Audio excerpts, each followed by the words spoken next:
WIIFTBPM. WIIFTBP. Media's just for you and me.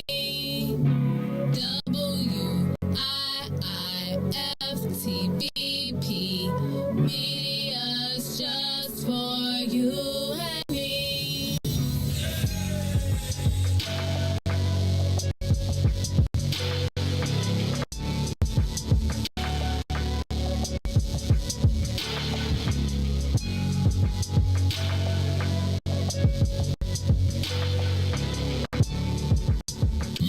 Jackson. If you could make up a social media holiday, what would it be? Randy said National Don't Let No One Put You Down Day. No one. What you gonna do? So when they say something crazy, you slap them? Be like me said. Randy said a Jukeathon Day. Man, we about 60 years old. I'd be done had a heart You gotta attack. get your heart rate up. Okay, not that far. All right, Mario said my favorite one. My friends and I do what we call National Call Off from Work Day. As a business owner, I don't. You don't like that, yeah. I don't like that one. Because I'm the boss of this thing. Marcus Garvey Day from Remy too. Oh, Marcus Garvey Day. All right, what will we do on Marcus Garvey Day? Call off from work. I'm going to need you to go ahead and come in tomorrow. That would be great. Okay? Yeah, right. Every black holiday has something to do with calling off from work. You're cool. I'm out. How about National Joint Positive Black Organization? Because I don't want to be recruited. I don't want to be recruited and the brothers be like, thank you. Thank you. How about National Tell White People the Truth Day? Tell them how you really feel. You can't handle the truth. Why don't we call that National Black People Get Locked Up Day? I'm going to tell them that's an African-American man threatening my life. The most dangerous show in the morning.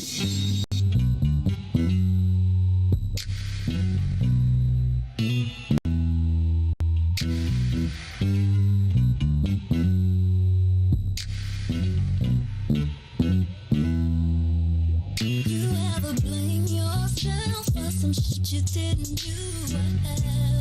You carry the weight for love, kept it moving, ain't never look back. 'Cause I see the bigger picture of being a victim. No, things get hard, you gotta be strong, I've been right there with you. So live your whole truth and be your whole you. Yeah, they can talk behind your back, but they can't hold you. I don't keep my drama or my feelings in a bottle. Take a shot, no drama, just want you to know what I know. It don't last forever, promise it gets better. You've been through the biggest storm, but you can change the weather. Been under pressure, you know my name. Whenever the heat comes, I put out the flame. It made me a diamond, it made me a diamond. It made me a diamond. You know my name. Smoke a put you on the gas. I've been moving in a fast lane. Don't be looking in the past, 'cause when you're looking, you get past. Don't get it twisted, I ain't forgetting. You know I've been through a whole bunch of shit. 'Cause I put a lot on that smoke, 'cause I'm big. Get my body question, I'm legit. Been on the move, move, move, move. Move, make it do what it do. And get nothing to prove. Redefining the cool, hey. I don't keep my drama or my feelings in a bottle. Take a shot, no drama, just want you to know what I know. It don't last forever, promise it gets better. You've been through the biggest storm, but you can change the weather. Been under pressure, you know my name. Whenever the heat comes, I put out the flame. It made me a diamond. It made me a diamond. It made me a diamond. You know my name. Sparkle, sparkle. Sparkle, sparkle. Sparkle, sparkle. Sparkle, sparkle. Focus on your mission and get to your bag. Get to your bag, push the mission you got. And they say you get it, your haters get mad. Focus on your mission and get to your bag. Get to your bag, push the mission you got.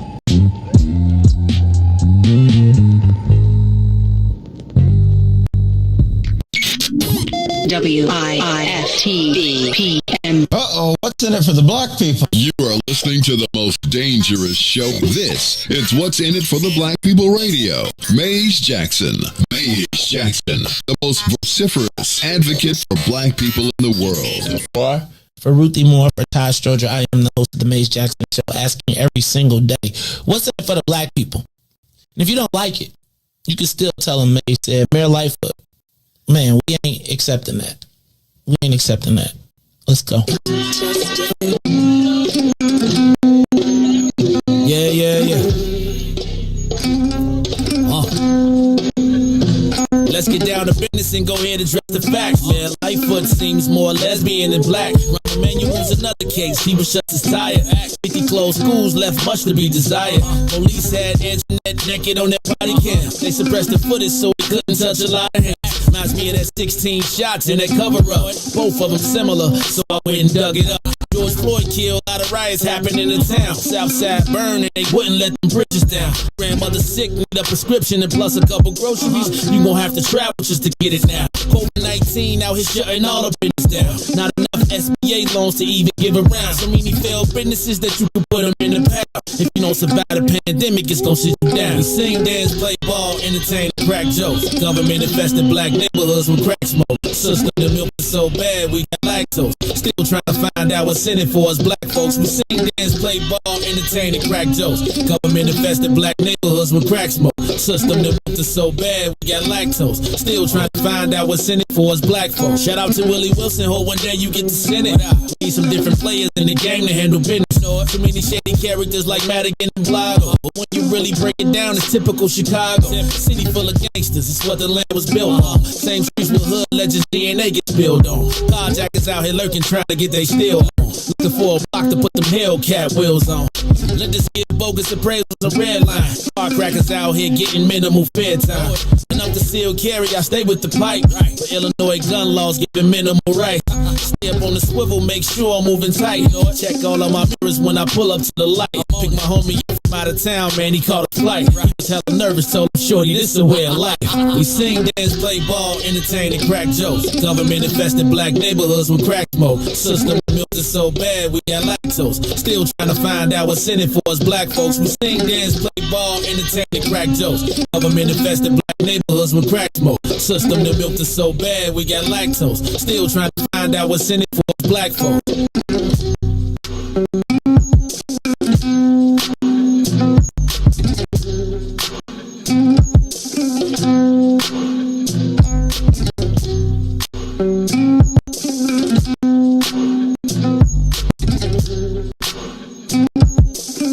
Wake up, Chicago. Wake up, world. You like, what is he doing here? He told us yesterday he was not coming in. And then he came in. And so instead of saying good morning, y'all was like, what you doing here? Don't you ever been there, Riis? You ever been somewhere you be like, you come in, you be all like, hey y'all, what you doing here? Man, we had big plans. We was planning on not working today. When the boss come in on the day off, like on his day off, and everybody was already ready, and you ever had it where like you thought the boss or your mama or somebody was gonna be gone, and then so you be on your own program, you walk in, they sitting there, or like you ever went out and then you wake up, like go outside and you sit there, you come in the house, you thought you cool, and they sitting in the chair, and like you be like, oh, dang. That's how y'all acted this morning. Y'all ain't even act like, dang, Maze, what's up? Welcome. I'm glad you came in this morning. Sheila and them was like, what you doing here? Well, let me just tell you. I told you today is the first day of orientation, but it's from 12:30 to 4. So my assumption was, and you know how it goes with assumptions, when you assume, you make an ass out of you and me. So actually it's till 4, it's a little bit later on today. So it's from 12 to 4:30. So I had to switch it up. So I'm in the building. Shout out Bluefy. I see you out there, Mob. Elephant Man Podcast Network. We gotta click up. I didn't know you was the mob. All right, so yeah, I'm here on this week 304 Wednesday in honor of Riis and Toy. Toy, queen of Spirit Airlines. DJ Riis, the ruler on the ones and twos. Riis. So to Riis, Swill, and Ruthie, my sincerest apologies. And y'all, it's funny, y'all ain't even say nothing. Hey, you know how when you get yelled at for not doing something, and then when you do it, and then you be like, I got better results when I was doing it. He was like, I got better. I should have just not filled out my time sheet. So first of all, let me just tell y'all, and literally, and I know it's probably because everybody this week been on eggshells, so they're like, you gonna say something? I ain't gonna say nothing. You say something? I ain't gonna say nothing. And then I realized it's the 17th today. So I was like, dang, I feel really bad. So y'all, just for the record, I missed payday, and nobody told me it was Monday was the 15th, and nobody said it. And I mean, I just got to rolling and moving around, and I did not. And so yesterday I was lollygagging, doo-doo-doo-doo-doo-doo, and I was like, oh wait, is it paid? And but can I tell you, I thought yesterday, I was writing down yesterday. If you look at anything I wrote yesterday, it was 8:15. So I wrote down 8:15 yesterday, so I thought it was payday.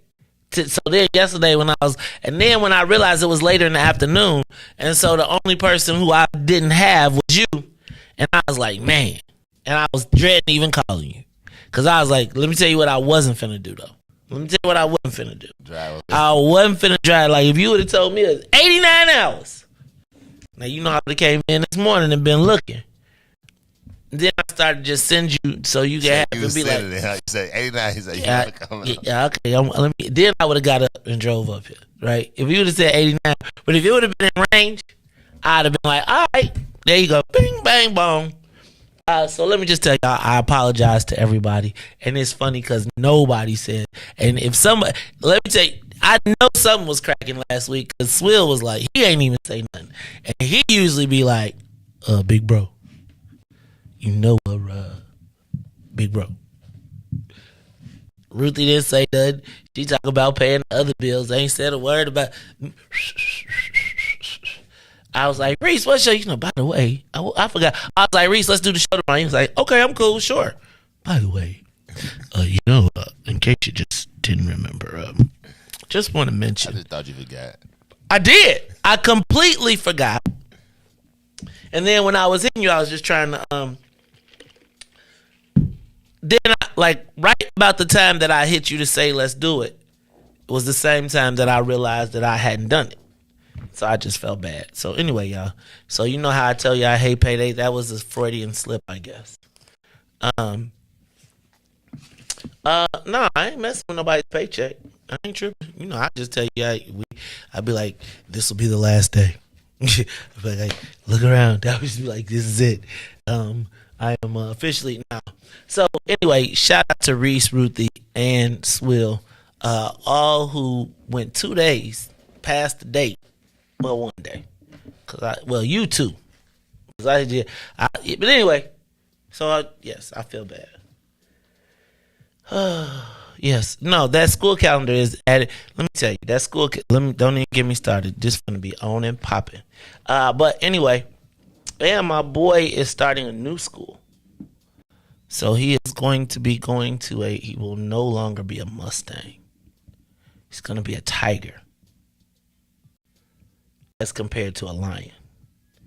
Still, though, in the Catholic school. So look. That's your man. I gotta tell you about my experience, though. We're gonna talk about that a little bit later. But let me say what's up to my man DJ Riis the Ruler on the ones and twos. DJ Riis the Ruler, how you feeling?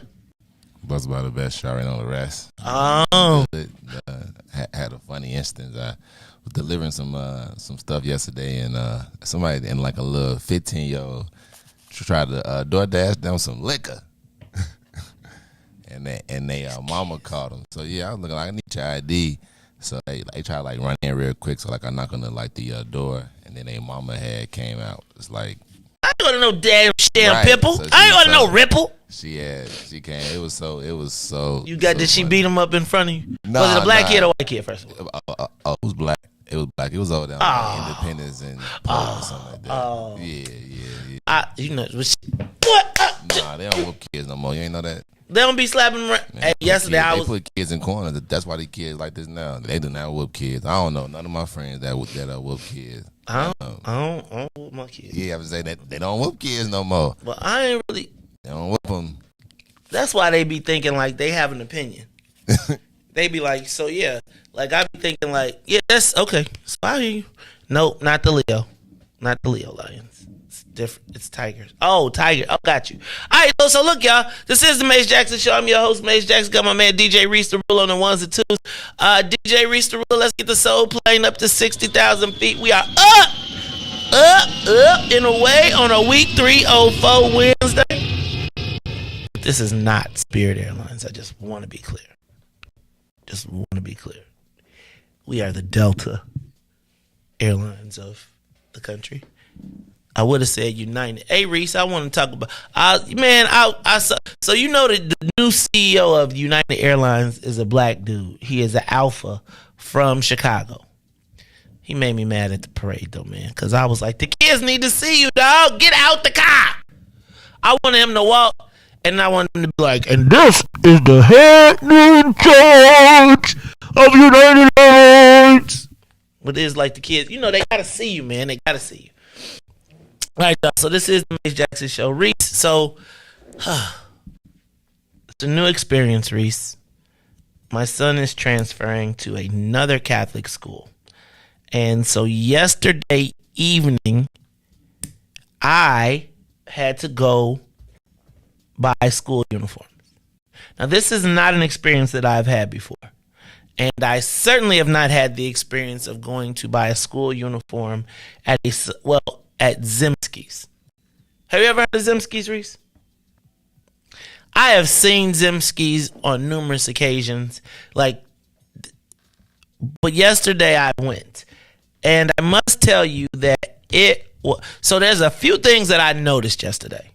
First, that is a racket. Like the school, let me not say it's a racket, because I guess with school uniforms, which I do appreciate, if you have limited locations, you can get them. They must be like the supplier of every damn body.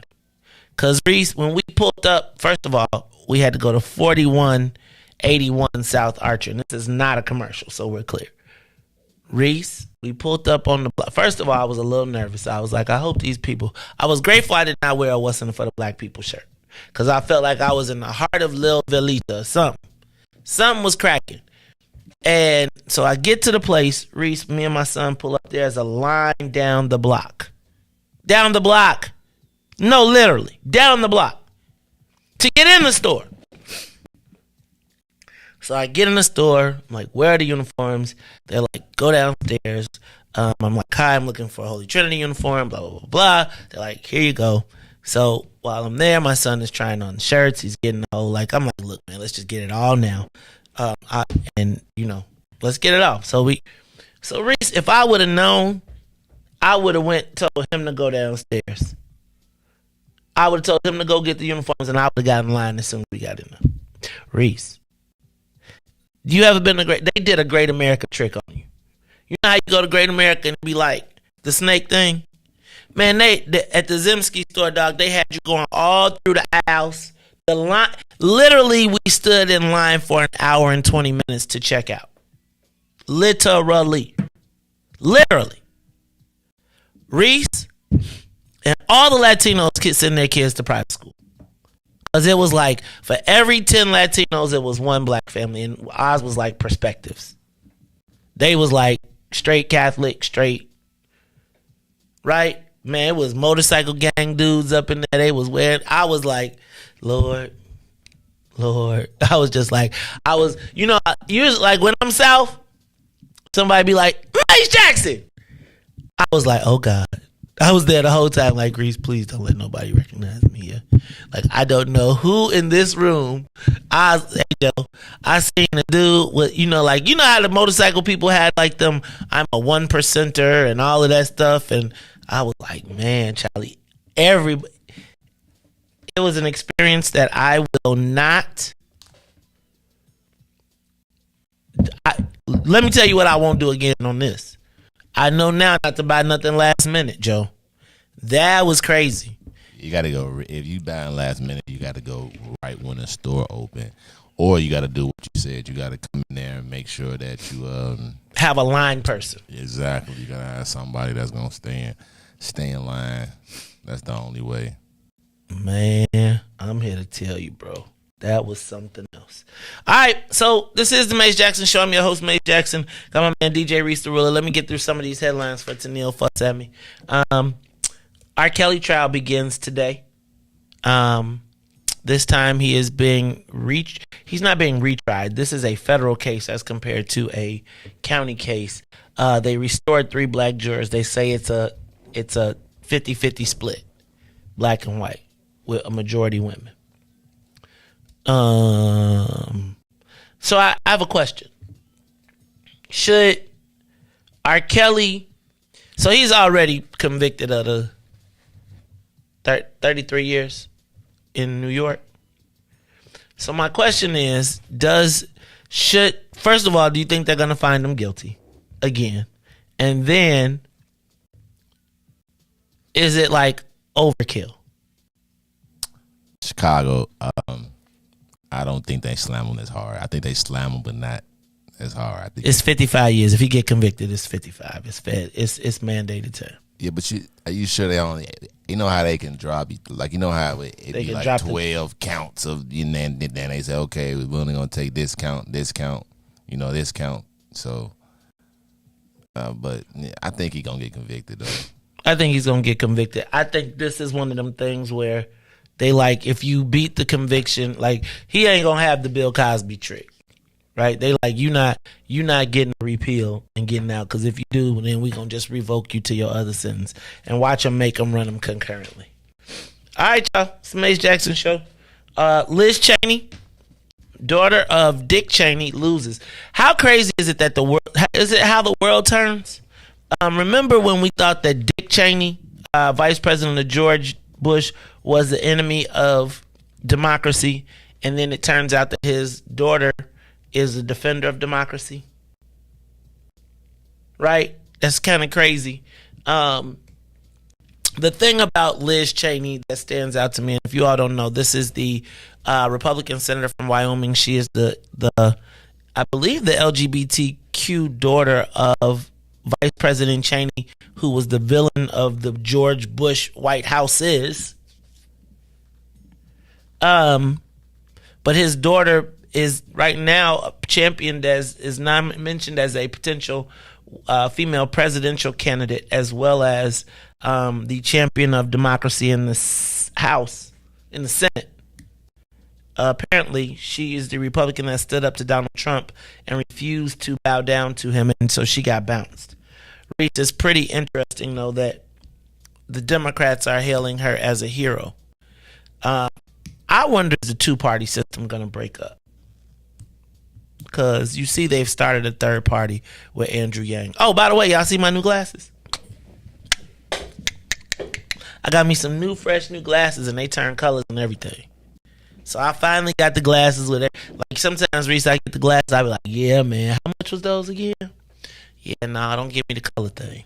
Nah, don't give me. I got these bifocals too, so I could see. So you know how I used to be like taking off my glasses to read? You know how I used to do the Tide? I don't have to do that no more, but I gotta look there. All right, Joe Biden signs the climate change bill. Looks like he is on the upswing. We'll talk about that a little bit later. Is Joe Biden back?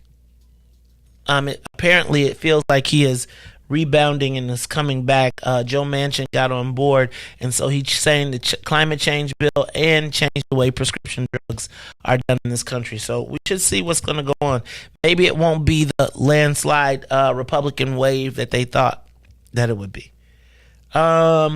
Speaking of climate change, do y'all see they running out of water in the West? Y'all was just talking about moving to Arizona and Dallas and Vegas and all that stuff. Did you see that the Colorado River done ran dry? You know, like the Hoover Dam and all, like it's down to a quarter of the water. Riis, you know how you see those the when you look out at the lake and it has those boys out there and they say, you know, it be bouncing. They got pictures in the paper where the boys in Colorado are on dry land. Like you can see the bottom of them. They sitting on the ground where the river used to be. And so now they are saying that there are going to be water restrictions. No car washes, no watering lawns. Soon, Riis, I think they're going to start talking about regulating how much you can just use. Hey, water is a precious commodity, and it's getting more. I don't know if I'm able to ask this, because I do feel like we are living through some plagues. Man, really. Like, straight up, Joe. Like monkeypox, it be fires, like fire, like like they be burning up whole towns, bro. COVID, I'm gonna talk about that a little bit later, because you know we're gonna mess around and have Jake calling up here like, you gotta look at the Bible, son. I'm telling you, B. Anyway, look, let's take a quick break, and then when we come back after this break, I'll finish the rest of the headlines plus the social media question of the day. Look, y'all, it's the Mace Jackson Show. I'm your host, Mace Jackson. DJ Riis will be back after these messages. The Mace Jackson Show will be back after this break. Mace Jackson. Tune in to the Mace Jackson Show every day, Monday through Friday from 6 to 9 a.m. You can catch us on YouTube, Twitter, Twitch, and Facebook Live. Plus, from 6:30 to 8, you can get us on WBGX 1570 AM. That's right, it's the Mace Jackson Show, where every single day we ask the question, what's in it for the black people? And if you don't like it, you can still tell them, Mace said. We out here. Peace.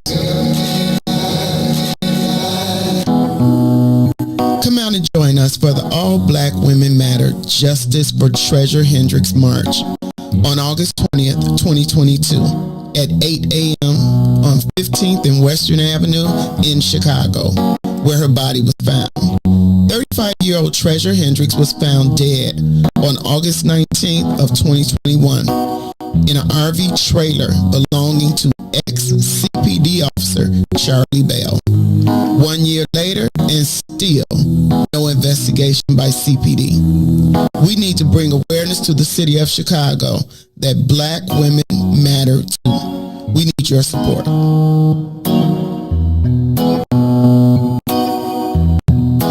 And now, traffic and weather.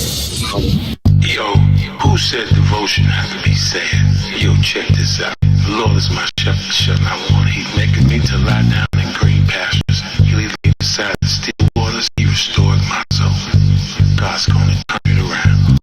Come all the way with me. Good morning. What's in it for the Black People Media family? The time is now 6:35 a.m. and I'm Riis the Ruler with your Chicagoland area sports, traffic, and weather update. As we head over to sports, the Chicago Cubs beat the Nationals 7-5 as Wisdom doubles and extras for the win, while the White Sox also get a single in the eighth to beat the Astros 4-3.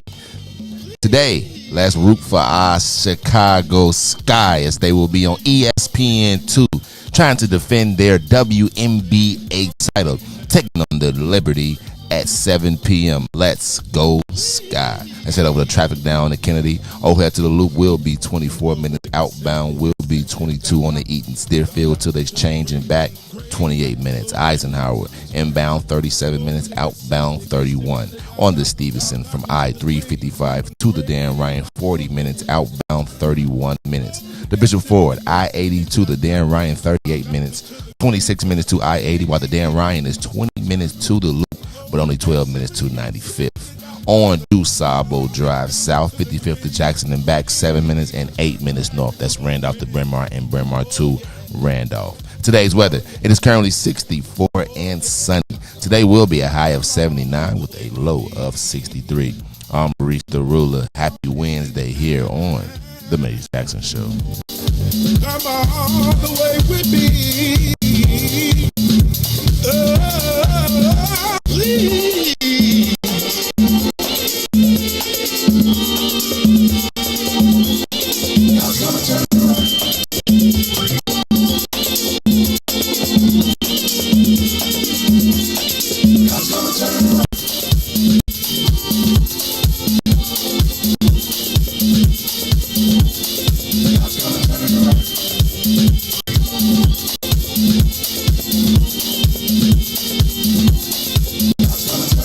You are listening to the Maze Jackson Show. I'm your host, Maze Jackson. Got my man DJ Riis the Ruler on the ones and twos. And it is Wednesday, August 17th. I'm running through some of these headlines. Did you see CTA is to get $29 million for new electric buses, as well as to fix up the Humboldt Park station? Electricity, electric. Everything is going electric. I know they be bragging, but Riis, they tell me electric prices are going up 100%. It's like you, and right now what's happening in my estimation is that the petroleum people are getting their money because they know the world is moving to electric. So they like, we finna rape, rob, and pillage the world until y'all just say y'all gotta go. And when y'all leave, we'll have money to buy the whole electricity industry. Watch, it'll be mergers, but y'all don't be wanting to hear me. That's okay, but I tell you who does want to hear me. It is my Saints from WBGX who join us every day at 6:30 on the Maze Jackson Show. You catch us every day on 1570 AM. That's WBGX, the Big Gospel Express. Choo choo. Is it a train? When they say express, you think express train, express flight. Well, whatever it is, join us every day, Monday through Friday from 6:30 to 8 on WBGX, 1570 AM, or you can get us on the TuneIn app as well. That's 1570 AM. Give us a call at 872-259-7474. Now, you can also get us if you are one of the people who join us later. Who want to get here early and stay late. That's right. We call you out of sinners. You can get here at 6 and stay till 9. Catch us every day, Monday through Friday, on the Maze Jackson page, Maze Jackson Said, or at Maze Jack on Facebook Live, YouTube, Twitter, and we are even on Twitch. That's where we at. We be everywhere. Everywhere. Y'all know what I mean when I say everywhere? That's right. All right. Let me see. Riis, did you hear about the lady who lost her legs in the boating accident? So she was out at the playpen, and she was in a boat, and a boat backed up, a yacht backed up, cut off both of her feet. Don't that make that's exactly you're doing that because you can't imagine your feet being cut off in the water. Can you imagine being out on a boat, your feet cut off? Now they got to cut off your legs. And that and ironically, I just went out with back when they had the little the Yeezus concert. A friend of mine, she had an extra ticket because her guy didn't go, so I went. Like I known her since we was like 3 years old, and so she was like walking funny. So like I wasn't being like rude or anything. So I just asked her, like what was like going on and whatnot. She was on a trip, and they didn't cut the propellers off, and they cut her leg real bad. She almost lost her leg, but it got cut real bad. Yeah, so that's what it's just. Yeah, that's crazy. And man, and like I just think about that with everybody being so boat. Right, there's some like just boat safety is important, but man, I cannot imagine. So they were out in the playpen. It was this weekend. It was the boating. Last weekend was the playpen. It's the big Chicago Scene boat party. Is where all the white people get together and get it in on the boats. It's really off the chain. But I cannot imagine, I keep her in the prayers, though. That's crazy.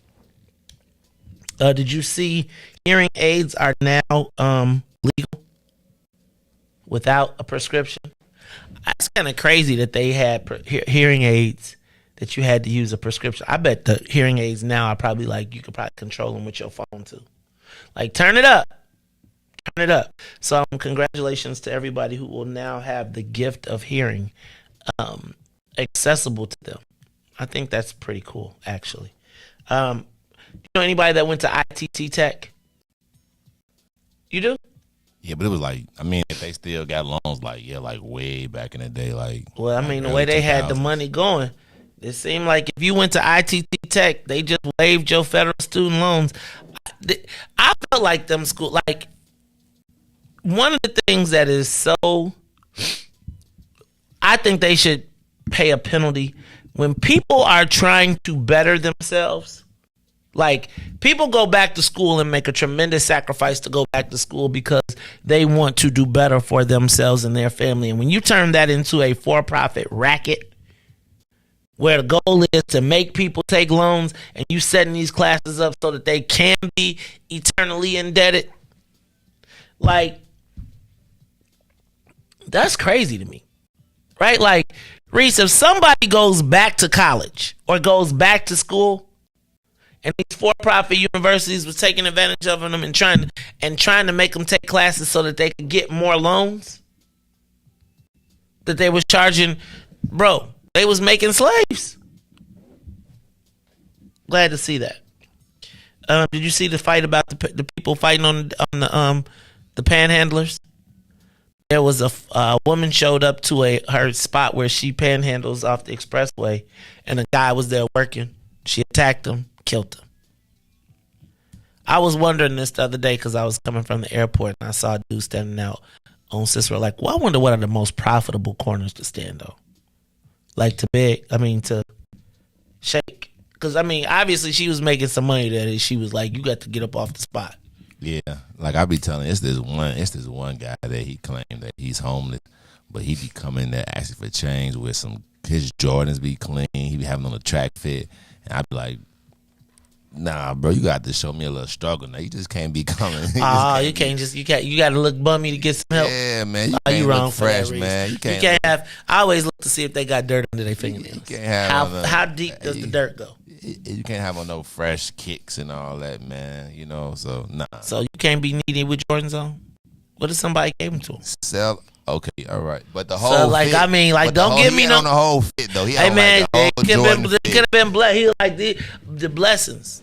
The blessings of the Lord All came right, down. You know what? I upon look me. at that. I look at that next Like, time. you can't judge a man by his. look at that How next many time. brothers do we know I do that like got a that. fresh fit on and ain't got two nickels to rub together? He figure like dag. So I got. So for his presentation. So are you inclined to give someone that looks worse more or better? Because like there's a certain point where you don't want nobody approaching your car. You be like, hold on, dog. Here. Well, they getting the same thing either way. You either getting $1 or something to eat. You know what I'm saying? That's it. That's all. Them your only two choices I got for you. Either $1 or something to eat. What's the most you ever gave somebody? Just straight up just gave it to them. And I'm talking about you ain't know them. They was homeless or something. They was outside. What's Probably the like $20, almost $30. I bought something to eat and I had a $50, so I told him that he can have to change. So it was like 30 something. Go, Riis! So, I said I had a dub. Yeah, I did a dub one so, time. yeah. I always be wanting to do like the Christmas time and put like 100 in somebody's joint, but I'd be like, man, you gonna be hot in the mud. I might wake up and you'll be dead. Right? That's right, man. You know what? Sometimes when it be cold, I give him a little extra and tell him, man, go ahead and get you something to drink. You know what I'm saying? Stay warm out here. You know? Oh no. You don't know, man. So I do want to ask that. Like, what's the most? Barbara, you gave a 50. What they do to get the 50 though? Like, what you got? What was you felt? Do you have to feel? You gotta feel loaded. It just caught me on a real good day, you know. You had to come up. Right. Yeah. So, you know, I came in there and he was like, would you buy me something to eat? I said, yeah, I'll buy you something to eat. He came in there and then, they do a little thing, man, what can I want? I said, I don't know what you want to eat, but, order what's on the menu, order what you want to eat. So, yeah, ordered it, so I said that it'll be 2 separate orders, so then once I paid, I just said, he can have the change, so he had took the change. Riis, you a G, boy, look at you. Man, I appreciate it. Oh, SD, so. And then she was like, man, that was so nice. I was like, hey, when you down, hey, man, that's a hard time. That's a hard time to be homeless and not have nothing. That's a real hard time. Look, Junior, you a smart ass, ain't you? You just I gave one a job. Look, it's always smart ass. It's always one. It's always one in the crowd. Junior gonna be the smartest. Like for some reason, I got a love-hate relationship with this anonymous profile of Junior Lee. We gonna find Junior one day. We gonna get him to come outside. He gonna have to expose. He gonna be like, it's me, guys.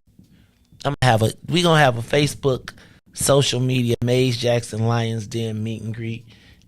And everybody, you can only put your social media name up. Maria Munoz, reach out to me, please, today, if you don't mind.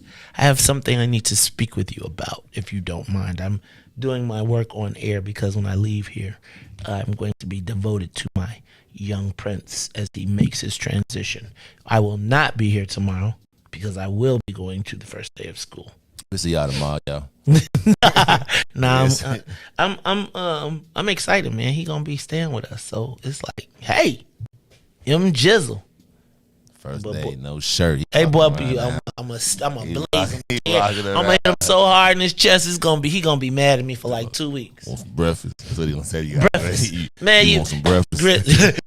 I want some grits, Dad. Right? And you catch it drinking your Kool-Aid, man. That's what he gonna be in that. Let me tell you about this boy. I just gotta tell you. So yesterday, we leave to go get something. Like we went to go get something to eat after the 2-hour excursion to get some damn uniforms. We were talking. And you know what? Some people be in there doing. They be in there paying for their spot. Like I've been inside. I would pay somebody. I'm telling you, I've been informing meals, and somebody was like, "Hey man, I give you 40 right now if you let me get it." And then they took it. It was like, for real. I've been informing. Riis, I asked my son, would you get in line again? He said, man, for $50, $75. Yeah, I'm telling you. He said, I give up this for $57. I was like, that's what they was doing. Man. Informing meals. So we left over there. We left there. We go get something to eat. The line is long or the food ain't ready. So we're at Jenny's and his favorite ice cream is at Jenny's. It's this gooey butter cake. So I'm like, Dad, I don't have my card. Can I borrow your card? Sure. I'm going to go get some ice cream. Okay. Riis, the boy comes out with a bag. And then he comes out, he's eating ice cream and he comes out with a bag.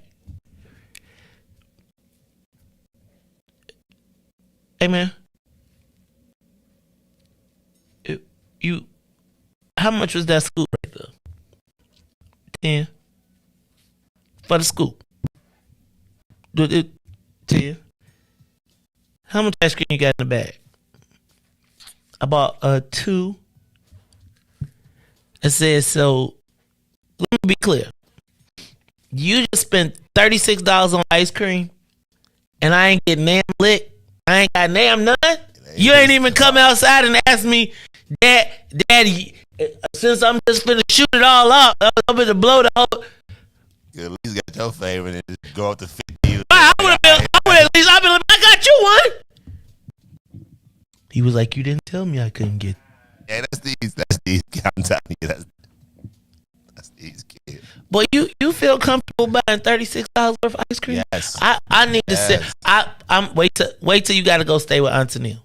Auntie Neil gonna show you about Fieldcrest. You're gonna be mad in the mug. You're gonna be like, thankful. Although I know Reagan be like, I'm not playing this. That's how I feel about them Uber Eats. You really ordered a $32 meal. Like, he could have made that. Like, I'm confused. Man, I'm here to tell you. He gonna learn to cook. Look, it's finna be groceries. It's finna be groceries and the thing. Oh, by the way, Auntie Neil, did you check? He sent you a big old man. I'm gonna tell you, I was proud of him. He got his little change for his birthday. He said, Dad, how much do I have to give Auntie Neil? I was like, well, you gotta give her half. He was like, I'm just gonna give it all to her. Can you match it? I was like, you bogus. No, but it was funny because he came to me and he was all proud to tell me he sent it off. So yes, be proud of him because that was completely without my suggestion. All right, y'all. Right. He ain't get you none either, Kerry. He ain't get you none either, right? They both be acting like I'm the crazy one. All right, I see. I feel like I'm gonna be getting double teamed around the crib in a minute. It's gonna be bogus. All right. Then last thing, did you see CPD is set to investigate the racist cop online? So apparently there's a place online and the cop said that he never arrests, he never pulls over white people. Called us all types of names, etc. So when we come back, I want to talk. Well, I don't even say when we come back because I'm gonna go ahead and get into this real quick because I'm gonna tell you about another experience I had yesterday. All right, y'all, it's the Mace Jackson Show. Riis, I think I'm about ready for you to hit the button. You ready? Let's go ahead. It's time for the social media question of the day. Is there a difference in what black and white people get pulled over for by the police? This question was sparked by two things. First, I was reading a story in Chicago Sun-Times where they found their CPD is investigating a current CPD officer who is on the dark web telling cop truths. But he's also doing it from a racist perspective, right? Like the Negroes are responsible for the crime in the world, but he ain't saying Negroes. He's talking about he's making they were clear to say racist and homophobic statements and postings online. Then yesterday, Riis, as I was turning literally half a block from my home, I was suddenly flashed by a police officer and pulled over. Now you must understand that I was thinking to myself, what you stop me for? However, instinctually, I put two hands on 10 and 2. I rolled down the window slowly. At which point an officer walked up to me and he said, "Sir, I'm sure you're questioning why I stopped you. Why, yes, officer, I am questioning why, but please note my hands are on the steering wheel. I see, sir. Sir, did you know that when you make a turn, you are supposed to turn your turn signal on 100 feet in advance? Pardon me, sir? You need to turn your turn signal on 100 feet in advance. Yes, sir. But I did turn on my turn signal? Yes, sir. At a stoplight? Yes, sir. So I was at a stoplight with my turn signal. I stopped at the stoplight with my turn signal on. Turn to proceed. I make the turn, the complete turn, and you pull me over. Now I'm saying to myself, dog, if I was just stopped at a stoplight, clearly with the light with my signal on, so much so that when you make the turn, your turn signal click back up automatically. So now I'm saying to myself, but now I really don't want no smoke. I'm like, officer, I'm literally in front of my house. Oh, you live here? Yes, sir. Here. Yes.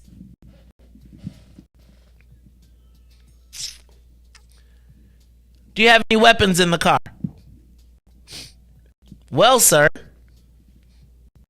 my driver's license, I'm sure, indicates, sir, that I'm a concealed carry holder, sir. But I'm sure it's on your screen, sir. So do you have any weapons in the car? Sir, I am a concealed carry holder, but am I being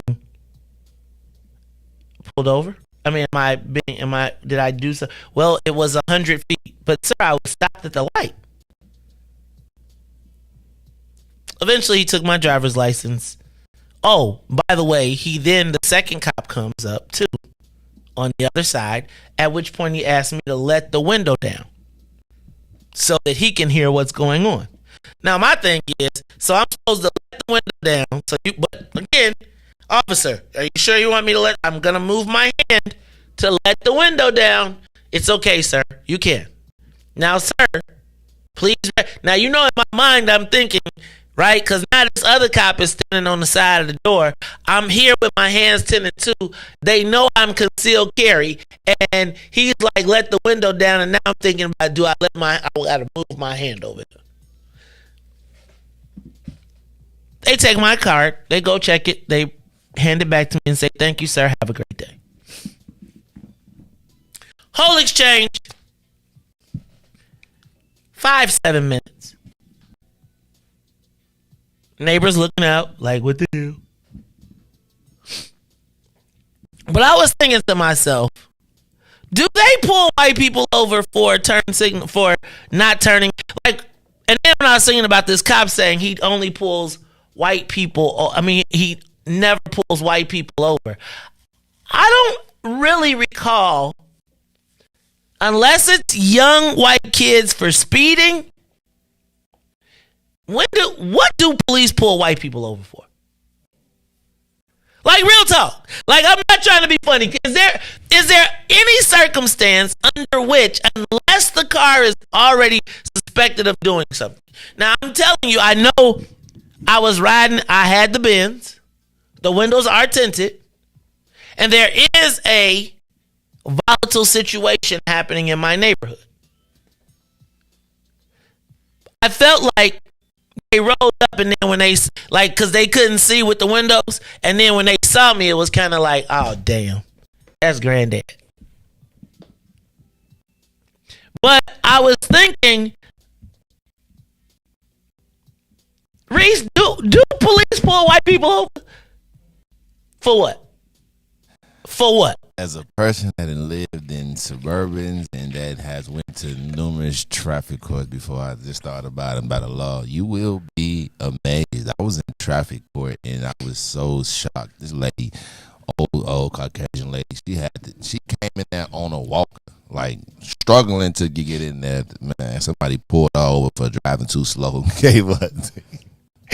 Like, and then like in my neighborhood, because I always see somebody get pulled over, so I'm always looking. And And in my neighborhood, it is majority white people. Maybe because that is what stays in there. But what are they're pulling them over? Like you think they randomly pull white folks over? You think they pull you over and say you didn't turn signal? I'm just curious. So you say they do pull white people over? In predominantly white neighborhoods, yeah. I think they know the trouble white people in neighborhoods. I feel like they got a harass list in white neighborhoods. Like in Bolingbrook, there was a group of white people, like the burnouts, where they harassed the burnouts. The burnouts and the black people but the burnouts smoke weed, right? And they smoke cigarettes on the rock, and they was like the rebels. But I don't know that in Chicago, do you see them pull? When do they pull white people over in Chicago? For what? Unless you're on Eisenhower. Depends on the area. What area? Give me an area where white people get pulled over by the police. Excuse me. Up north. Where? Up north, like Wrigleyville, Boys Town. I don't know if I don't mean to offend nobody. No, you can't. It's now North Halsted. Okay, it's North Halsted. All right. Okay, well, we just saw that report that says that as a black person, you're like 10 times more likely in Chicago to get stopped, pulled over, and searched. For sure. See now, that is a difference. Now, maybe when they pull them over, I've never seen a Caucasian person outside of the car with their hands on them. Okay, there you go. There you go. But I haven't seen them get pulled over. I have seen them get pulled over, but I've never seen like hands on the steering wheel and everything. That they're always in the calm matter, hands folded, up being talked to. But yeah, that's what I'm trying. Okay, so Angela, that is what I'm talking about. What is the reason that a white person gets pulled over? Give us a call, 872. What's the difference? What can a black person get pulled over for that a white person would not? Like, driving while black is a thing. Like, give us a call, 872-259-7474. 872-259-7474. Do white people really get stopped? Like Riis. What did they stop Sandra Bland for? Smoking in her car.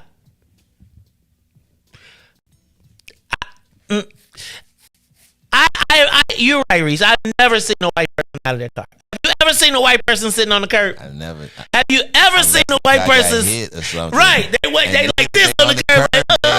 They are still chilling. Like I've never seen like them like being in like a hostile situation. Like it's always nice and calm. They sitting in their car the majority of the time, moving, fidgeting. You know what I'm saying? Man, black people be like. But yeah, so. Cause I have seen it, and it be like like going to court. They put them over in suburbs for like anything. So like, since they can't really get them on nothing, they get them on not improper lane usage because they know they're gonna just pay the ticket. You know what I'm saying? So they get them on improper lane usage and stuff like that. But it's not as drastic as when they pull us over, and that's why I was pretty impressed that your pullover was only 5 to 7 minutes because. I'm used to it. I'm used to sitting there and being in like 20, 30 minutes. One time I ordered food and got pulled over, and I was like, "Sir, I'm going to eat." Why And I ate my food. Said I'm good. I'm gonna eat just in case. So I have a full. Oh, that's funny. That's funny. Now that is funny. Just in case I want to be right, because when that bologna sandwich come, you be like, golly, I don't want it. You want your cornbread? All right, it's the Maze Jackson Show. Hold on, wait a minute. What's the craziest thing you've ever been stopped for? Hold on. Somebody said I got stopped. Hold on. Homewood police pulled me over for my third light on my truck being out. Not my brake lights, my door lights. What? I can believe it. Wait a minute. What's your door lights that they could pull you over for? I guess the little thing is underneath the door or whatever. You know how it can see like on the side, like a side light on your door. I guess that's what it was. Hey man, what is the craziest thing that they have pulled you over for? I told you I went to jail on my birthday like 3 years ago. Just 3? Yeah, dang, Riis, that's because I dropped a friend off, and the friend was like yelling at the police. I swear I did nothing to the police, nothing at all. They drove around me twice. Each time we just talking, wasn't smoking, wasn't doing anything. It was my birthday. I'm finna go home. Got plans with my lady. I'm talking to my friend. I'm finna go home. And Maywood police, they come around, so they stopped the third time. Black or white police? Both. That's why it even get worse because the black guy was like standing there like, get him. You know, he was like, get him, get him, get him. So I'm sitting there. So the third time they pull and just stop on the side. So I just look and say, hey, how you doing? Like, I'm not doing anything. I hate when they pull up on the side. Look at you like so you're supposed to be scared. He go inside and he just wait until we leave. So I pull off and he just shoot out there. So I say, now what you pulled me over for? You said that. Why you say that? You see, that's why you went to jail on your birthday. 20-minute conversation. You done drove around. That's because you was, man, y'all. So he was like, so immediately escalated. Get out the car. Hey man, listen. I did the crime. You are clearly pulling me over for doing a vehicle violation. You know, I don't feel comfortable getting out of the car. I want to see a white shirt and then I would get out. You know, I don't feel like this pullover was wrong. But he was mad because my friend was yelling and cussing at them as he was on his porch. He's on his porch out of my car. Okay, he's gone. So they, eventually I get out. No, so I don't get out. So I called 911. He says to me, if you call 911, I'm going to take you to jail. I said, for calling the police, I don't feel safe. I called 911. Took your ass to jail. I tell her, she said, sir, why don't you feel safe around the police? I said, ma'am, I know you know I'm black. That's what so they called the white shirt and they took me to jail for apparently obstructive to justice. But I really didn't feel safe. You literally drove around me 3 times, saw we didn't do anything, stopped, pulled me over, and then say, get out the car. Nah, I don't do that. All right, come on, y'all. Tell me what is the craziest thing you have ever gotten stopped by. Have you ever been pulled over by the police and you be like, really, dog?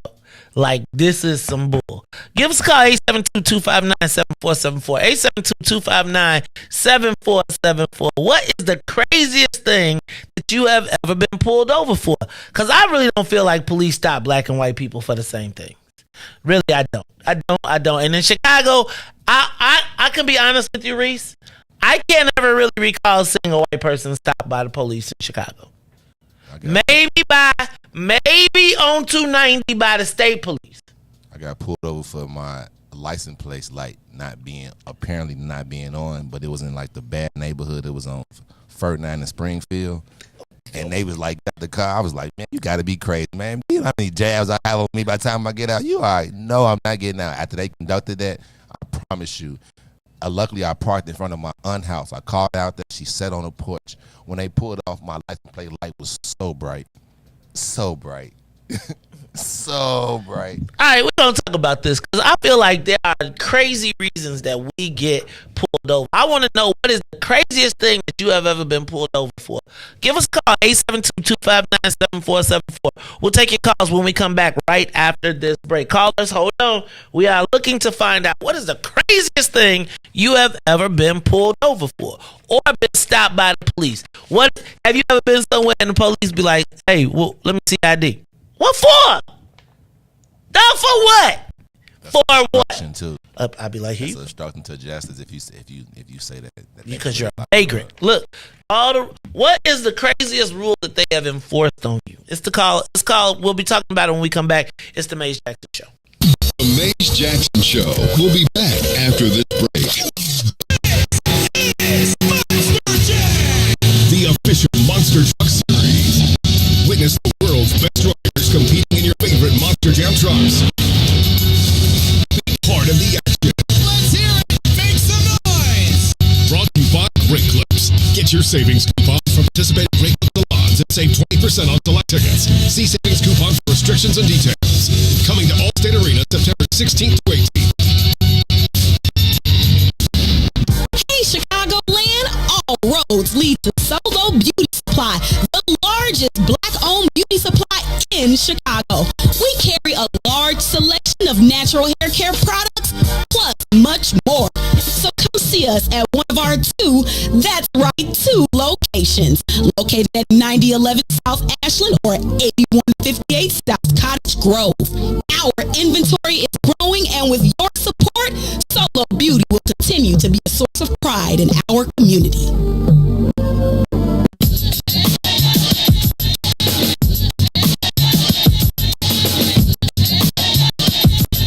Good, y'all. Smiling more every day. Closer to my dreams. Hey, guapole. The food tastes better. I stopped smoking squares. Healing from the inside out. Making repairs. I forgave some people.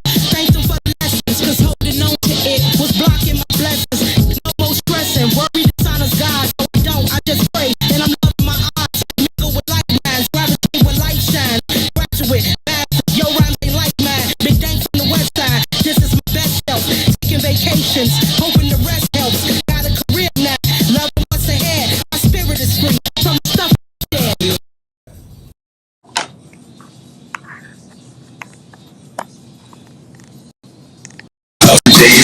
That's what it's all about. I feel good now, ain't that what life's about? Thank you for new days, something to sing about. Let's do it a new way, more than just talk about. Today's a holiday, that's what it's all about. Feeling so good now, walking on higher ground. Got out the country, visit some new towns, made some new friends, let go of some bad ones. Soon as that took place, everything got fun. My life started going up, opportunities showing up. I'm back where I wanna be, no headaches and throwing up. Reconnect with the homie, it's positive energy, vibes and wavelengths. It's all about frequency. I'm back with my first love, it feel like the first time. I'm back in the studio, this ain't my first rhyme. I wake up every day, blessed as heavenly. Before I ain't say much, now I got much to say. Raised my credit score, got rid of some past debt. Heard that's attractive, well call me a magnet. Plugged into an outlet, living life outright. All on my Kid Cudi, focusing day and night.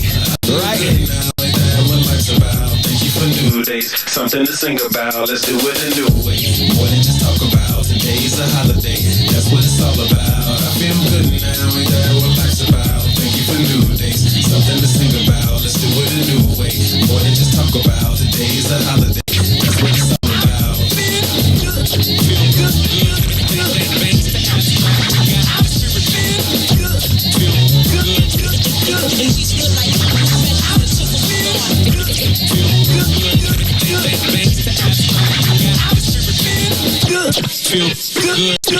See, my state gets busy. That's the cardinal rule.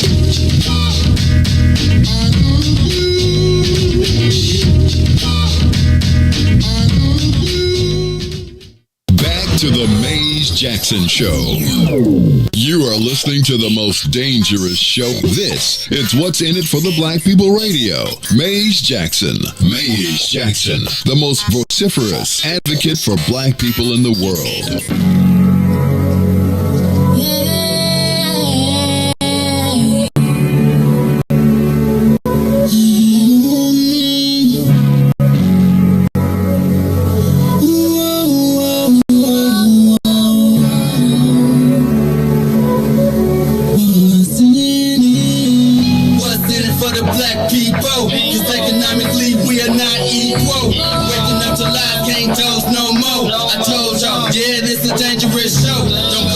Church, if you ain't trying to help us, don't even try to be around and can't protect us.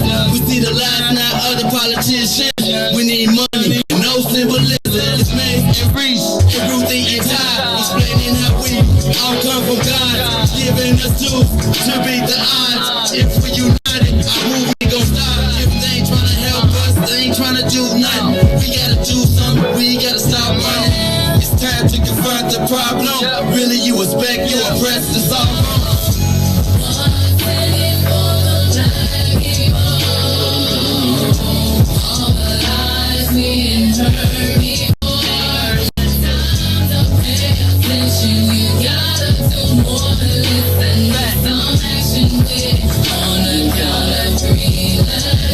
Wake up, Chicago! Wake up, world! This is the Maze Jackson Show. I'm your host, Maze Jackson, and I'm asking, what is the craziest thing you have ever gotten stopped for by the police? Or was it outlandish? Was it outrageous? Did you get arrested? Did you get locked up? Did you get taken away? I mean, what was the most, well, you was like, come on, man. For real? For real. Riis, you done had a few. I got some, too. This is all sparked by the racist cop that is being investigated by CPD on the dark web for his racist comments. He said, I never pull over white people. Never. And it got me thinking about when's the last time I saw somebody white, as Riis said, sitting on the curb. Not an accident. Handcuffed. On the wall. I can't really recall it, especially not in Chicago. And I was just asking, what is the craziest thing? Kenneth Steve said he got pulled over because the middle light, he had a door light out. And so I do feel like when you go to the suburbs, it's even worse. And I'm not going to suggest that they don't pull over white folks, but they can't just be like, you didn't turn your turn signal on 100 yards away. I was at the stoplight, G. I was at the stoplight. I was sitting there. Now, if you say, Maze, there's a gang war in your area and your car fits the description and I want to stop and frisk you, because I felt like it was literally a mobile stop and frisk. I think if I didn't have all this gray hair on my face, if I wasn't like, sir, if I'd been like, man, what you pulling me over for? And I'd have been out on the car. I'd have been frisked. I'd have been out. They just been like. See, but that's crazy that you know that if you ask the cop why you get pulled over for, you know they're a public servant. They're supposed to tell you why you get pulled over for. You want it to be. I'm just telling you, and that's no, it's not that's the fair. Way that the world should be. We allowed them to treat us like that, and as long as we allow them, then that's why they do it. I believe. I'm telling you, like children's you can just ask the police. There's nothing wrong with that. I agree. They serve us actually. Hey, sir, how you doing? I'm just wondering why you pulled me over. And it was like, and they say call 911, right? You said, I'm going to call 911 because sir, I need a white shirt. I understand. I agree. What you do? All right, y'all, it's the Maze Jackson Show. Give us a call, 872-259-7474. Have you ever been pulled over by some police and you was like, it's crazy? What's the craziest thing you got pulled over for? Caller, you're on the Maze Jackson Show. What you got for me? I told you Jake was calling today. I spoke you up this morning, dog. I said the plagues was happening. I said once I said the plagues was happening, Jake gonna be up this morning talk about. I told you. It's in the book, man. I said y'all not ready. Y'all just it's in the book, man. I'm telling you, I'm from the east side. It's in the book. Go ahead, Jake. What's going on, man? It also thank y'all with the ITP. Look, Jake, like you 3 for 3 this morning. What's going on, Jake? All right. Now, far as if you drive while you black, and period. And if you got a decent ride, maybe because all my cars, I never really had new cars like that, and I pretty much been, been all right. I messed up, and that's the only time the police got me. I was in Marietta, Georgia. I got out-of-state tags, no insurance, and I'm driving the car. The police see my car, and he see that I had some chrome e-disc. And I see in Marietta, anybody know like Marietta, Cobb County, right by Georgia. My cousin had came, and I picked him up, and I was taking him or whatever. But I dropped him off. It was on my back to Norcross. And he seen me, and I seen him. And everybody was just going past the blinker like, boom, boom, boom, boom. And I did it. As soon as I hit the highway, he pulled me over. So yeah, he had a charge. So like Riis said, though, one thing about it, he is right that we do have rights to our public service, and they be online. The white boys be cursing the. It's a traffic stop. Here's my license. I don't want to talk to you. I'm rolling up the window now. Give me my ticket. That's it. And they don't do nothing to them. They be beating on the window. And then another thing, like Riis said, I advised, not the white shirt. Can I please speak to a sergeant? And that'll calm them down. All right, shalom. That's Jake, all the way from Houston. Hey, man, you never know when have you ever been when you know they finna come get you? Like when you driving, you be like, they on me. You like when you drive to out of state, like when you drive through McLean County, bro. Like, people I be like, man, as soon as you see him, you be like, they finna get you. What is the craziest thing you have ever been stopped for? Give us a call, 872-259-7474. Call you on the Mace Jackson Show. What you got? Oh, no more callers? All right. So let me read some of the worst things y'all said out here. I got pulled. Junior said he got pulled over for having a car freshener hanging from the rearview mirror. I think they took that. They just ended that law. Because that was one of the things that they used to always get us on, was the car freshener, air freshener on the law. Let me see what else. He said, Ken said he got pulled over years ago right after he bought some green on Augusta. They kept the trees but let him go. Shout out to them dudes. I can believe that. What they do with you did? They don't pull you. They don't take weed. They don't take your weed. I mean, they don't like harass you too much for weed. They usually give it back the most of the time. I went to so in college, you probably did that in college. Mm-hmm. Check this out. Chicago. Me, Big Swill, well, my cousin, Big Swill, a world famous radio personality, and a world famous producer who is no longer with us. On the site of River City, right across the street, it is now a big, tall building. It's like the way you go to, it's like over there by the British School and all that stuff. That used to be a vacant lot, right? And where Target was and all of that stuff on Roosevelt, that was all vacant land. So you could go over there and there was like a creek that ran through it. And so every Friday after work, all of us would go over there, stand in a circle. Well, all of them and my cousin and them would go stand over there in a circle and they would smoke a joint, pass it around in a circle. 5 cop cars descended upon the spot.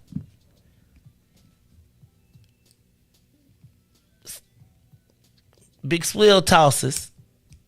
The radio personality is like, I'm the. They like, all y'all get in the car. Lock us up on 19th. We spent the night. They let the radio personality out. What was crazy was the radio station came and got the radio personality out. Like, we didn't even know he was gone. We was sitting in there. We had to spend the night and we didn't even have a host. But it was during the nickel era. But when you went to court, the judge, he threw that out. He didn't even. Riis, I understand you. But you spent the night. They really took you out. Like, what happened? Who said something? Come on now, like, come on. Nobody said. Riis, it was like, so imagine right there at 800 South Wells across the street. There's nothing there. So it was like all the stuff, like, you know how it's like they on Wells and what? Wells and like 800 North, 800 South. Okay. River City. All right. So all of that, the only thing there is River City, and then it's a road, and it's like a creek, and we thought we was like 8 cars. What are y'all doing? And the sergeant literally took us to jail. Like, bro, we literally got locked up. What was the charge? Possession of marijuana. Of a gram? Riis, ask Big Swill. And it was like, and I was having a nervous breakdown because I thought they was finna transfer us to the county. And it was like, y'all finna transfer us to the county. And I think where I got comfortable was just like that. Swill and them being like, man, please, if you come from Madison and Pulaski, they used to smoke next to the police on Madison and Pulaski. Smoke in the mall at Madison and Pulaski. I'd have been pulled over years ago, and then my girl actually went to jail. She had the school warrant, but I didn't get pulled over, and the officer actually inhaled, smelled, and released it right back to me. He said some good stuff. Put this back on my partner. I'll take it. I promise you. That's what I was trying to say. Like as soon as they pull me over, if I do have cannabis, like they're not taking you to. I can't believe they took you to jail for a gram. That is so sad. Nickel. So bad. It was before it was even plastic. It was in the little brown manila envelope. It was crazy. A gram. And then because when you went, like, you can't even get charged for that stuff. When you went to court, he didn't like. No, he threw it up. He threw it right out. I know it. He threw it. But I paid the lawyer $1,000 before I went to, because I was scared I was gonna have a kid. Paid the lawyer $1,000. Hey, look, and and I paid the lawyer $1,000, and he took the $1,000, and the judge, like, literally, we walked to the thing, and the judge was like, "Dismiss." Yes, and I was like, "Please, can I get that $1,000 back?" He was like, "No." I already know exactly what happened. I already know. I was gonna say, as soon as you went there, they threw it out. They was like, "Yeah, this case gone," because it's too low. It's too low. That's crazy. Yeah. No, actually, my first time was with a racist cop. We was outside in front of my old house, and the police came down the block, and one of my friends, well even like a friend, he was like a guy like around the block. He takes off running. He's like, man, I ain't supposed to be out here. So he runs. So we stay there. And so they get out the car, and they like, why he run? I said, I don't know. I'm right here. You know what I'm saying? Like, I didn't run. So the other cop got out. When I tell you, he called us so many ninjas and like racial names. And then this one guy, he started cussing back at him. Like, was like, man, if you don't get your white woo. So he was like, hey, man, I'm going to let y'all go. But I promise you, if your homie say something else, I'm taking y'all down to the station. Homie said something else. So I was like, hey, man, be cool. Be cool. He finna let us go. So he's like, all right, I'm cool. So we go ahead, check everybody, run everybody. We all clean. He's on the first handcuff, which is the dude that was already, you know what I'm saying, like going back and forth. He said, yeah. That's right, little ninja. You lucky I couldn't take your black behind her. He said, man, if you don't get your what? Yeah, called a paddy wagon. And I was like, wow. And then on top of that, he was only 16, so he didn't even stay in jail. He got right, like they immediately escorted him out. And you went to jail.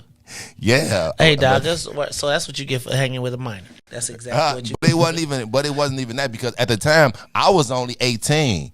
Like this is my, you know what I'm saying, last year in high school, you know, so like we all like grew up together. So he's only 2 years younger than me, so we like played ball, you know what I'm saying, like hung out. So but I was like, and then like the other cop, he was white. He was like, I told you guys, please don't say anything. You know, like he was like the cool white cop, and you know what I'm saying, he was trying to like, the dude like, man, take all their money. He's like, I'm not gonna take you guys' money, just put it up right here, you know, put it in your bag and everything. But the other one called us so many racial names. It was crazy.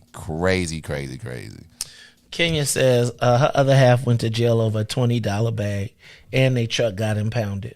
I ain't scared said I was pulled over because my lights were not bright enough. I have automatic lights that adjust with the lights. Angela said they wouldn't have never been able to test a gram of anything. That's what I'm saying. Riis, hey man, That's what I'm saying. Hey man, I was not going to the county. I'm just here to tell you. Let me see what else. Mario. Mario said, Martel said him and his friend got a station wagon, and they was driving around. They got a hold of some green, and some detectives pulled them over. Said if it was bogus weed, they was going to jail, so they smoked it. They said they let them off. These are some good stories. They still had that pocket. I thought that pocket was for you know that little pocket on your jeans?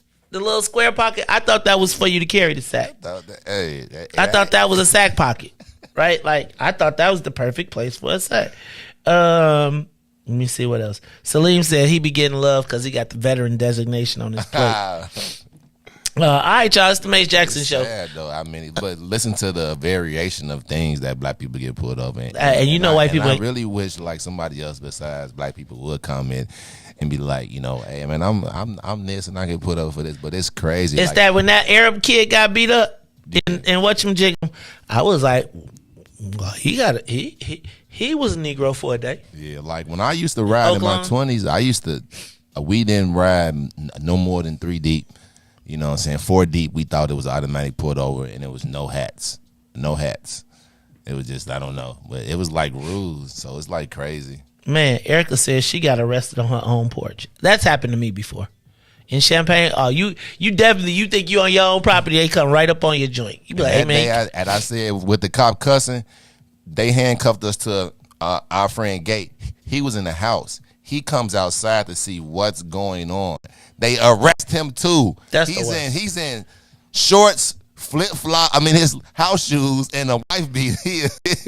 And this man goes to jail with us. He was like, what's going on? Hey, you, come on. And you know what? But when they say, come here, I'll be like, no. I'll be like, that's obstruction. No, it ain't. It's they taught to give you forceful commands so that you think you're supposed to comply. If I ain't under arrest, dog, I'm not coming here. Sorry, because every time you come here, you be like, poop, poop, poop. Nope, sorry. Give us a call, 872-259-7474. Y'all ain't had no crazy experiences with the police? You ain't never been pulled over? And let me ask a question. Who says yes when they ask you, can they search the car? Even if you ain't got nothing in there, why do I want you all in my business? Caller, you there? What's up, caller? Have you ever been stopped by the police? What's the craziest thing you've been stopped for? Maze. James say, boy, you bet. What you been? You ever been pulled over by the police? James, you seem like a good guy. You seem like they'll leave you alone. Dude, I got some stories for you. I'm gonna give you one. Okay, give me. I used to work for the South Suburban. I used to be a truck driver for the South Suburban Electric Company. They repaired motors for forklifts. And I don't know if you remember back in the day, but at the old post office on Canal Street, how you could get on I-90 going west, and you people would make that U-turn right there and get on the expressway, and people did it all the time. 2 cars did it in front of me, bro, and I was in my delivery truck, and when they did it, they drove right on past the cops.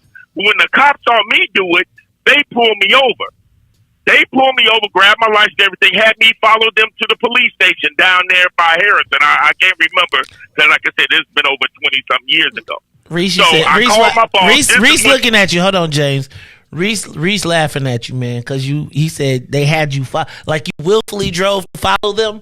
Go ahead. He laughing at you, but go ahead, James. Reese took Reese. They took my license, bro. And I had a CDL back then, but I was driving a pickup truck. It was, it was a company truck. Labels on it and the whole nine. So I had to follow them to the police station. So then, at that time, they still had the mobile phones, whether you mounted them to the floor of the car or they had, you had the big battery bag phones. But we had one mounted in the car. So I called my boss and told them what happened. And so I get to the police station. So he tells me, well, get the officer's badge number. And so we get to the police station, bro. And I asked the guy for his badge number. Dude jacked out on me, slammed me up against the wall, man, started frisking me in the police station. Get up against the wall and start harassing me right there in the police station, man. Patted me down and all of that. Dude, I had never been so humiliated in all my life. And you're right, man. I try to be the best guy I could be, And what eventually happened was I told my boss when I got back to the office, I told my boss what happened. And he made a call, bro. And when I went up there, he said, well, go to the court date. It's taken care of. Walked up in there. They called my name. That judge personally gave me my license back. Have a nice day. James. But I'm gonna give you a word up. You said you was in your Benz, right? Yep. When you got pulled over by the cops? Yes, sir. Bro, if you would have been in your old school, this is what I had to tell my son. Well, we bought my son a car, 2000 Malibu. So I asked my son, we had that talk. I said, so what you gonna do, man? You gonna put some 20s on it? You gonna put some sounds on it? He was, had his little job and everything. Yeah. I said, you know what? I said, that's to pull me over. I'm a thug mobile. So you just asking to be pulled over. I said, son, I could have a car that will be able to outrun the police. They may pull me over. If you would have been in your old school maze, they would have pulled you over just to look at your car. They did. And that's traumatic too. We ain't cool like that. Yeah. They did that. They do that in the old school. Yeah, they fascinated. Man, this is a nice car. Blah blah blah. What you got in it? I have a couple of friends that got old school cars, and they tell you the same thing. They mostly pull you over just to wonder what's in your car. But like I told my son, I can have a car that outrun the police, but they'll just pull me over just to know, because 80% of your policemen are drag racers. You'll see them at the drag strip, bro, running their car. Well, I just felt like a nigga in a Benz yesterday, and here go my thing. I did not. So let me just say this: my Benz is like basic, right? Like I don't have no rims on it. I don't have no right. I do have tint, right, sun, and to keep the shorty from people feeling like they can walk up on the car. But I don't, you know what I'm saying? Like I don't add all the extra custom. I ain't riding loud or nothing like that. I just feel like it's kind of crazy though. And I feel like if there was something else going on in the neighborhood, which I do think could be the case, I just felt like that was just a poor excuse to pull me over. And I do feel like if they were like, man, we've had incidents and there's something going on in the neighborhood, I don't know that I would be okay, but I do want them to get the bad guys. And we do know that there's stuff going on in our neighborhood. But I just thought it was crazy. So anyway, some of y'all, Erica, 2 days. 2 days? They said Erica said she got locked up from off her porch for 2 days. Dang, G. Erica's a hood. No, I'm just saying. All right, y'all. Angela Kilpatrick, and we don't have to get Angela to tell us because, you know, she's a public defender and she runs a courthouse. So she sees a lot of this. She says, the bottom line is it all depends on the cop who stops you. She also said, if they ask you to get out, you should probably get out. You can say no to a search, but if you're asked to get out, get out. You need to get out. They most likely will search you anyway. And she said, the bottom line, be alive and give us something to fight with in court. And so that, you know, that was an extremely poor excuse for a stop, Maze. I agree. I wonder if I can, Angela, am I allowed to get out and lock my door? That's what I want to know. I want to like get out and yeah, but they're gonna bust your window. For what? Because you're hiding, concealing. You don't know what's in my. I got. That's the point. Traffic violation. Right. They pull you over for a traffic violation so that they can violate you. It's the Maze Jackson Show. Let's take a quick break, and when we come back, we are going to talk about what is going on in the Southland. Did you see? All right. So I have not talked a lot about this story, but it seems like it just keeps building and building and building. State Senator Mike Hastings has come under some more fire. I want to talk about it. Angela says, no, Riis, don't escalate it. It's the Maze Jackson Show. We'll be back after these messages. The Maze Jackson Show. We'll be back after this break. Come out and join us for the All Black Women Matter Justice for Treasure Hendricks March on August 20th, 2022 at 8 a.m. on 15th and Western Avenue in Chicago, where her body was found. 35-year-old Treasure Hendricks was found dead on August 19th of 2021 in an RV trailer belonging to ex-CPD officer Charlie Bell. 1 year later, and still no investigation by CPD. We need to bring awareness to the city of Chicago that Black women matter too. We need your support.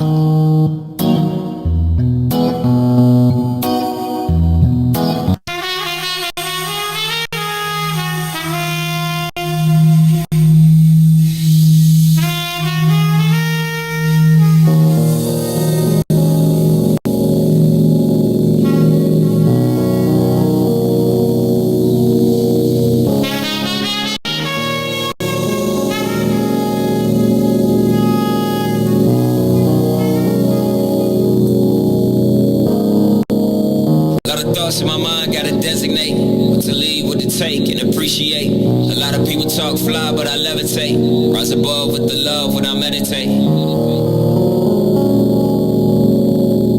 When I meditate.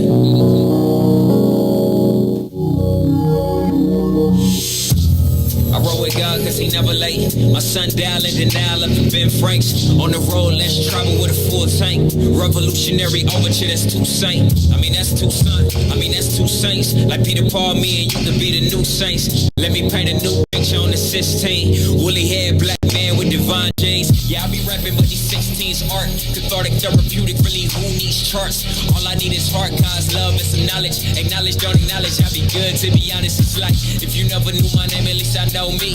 Broken chains on my brain, now I'm set free. At peace in the now, I'm complete. Cause all I ever had to do is just be. Just be.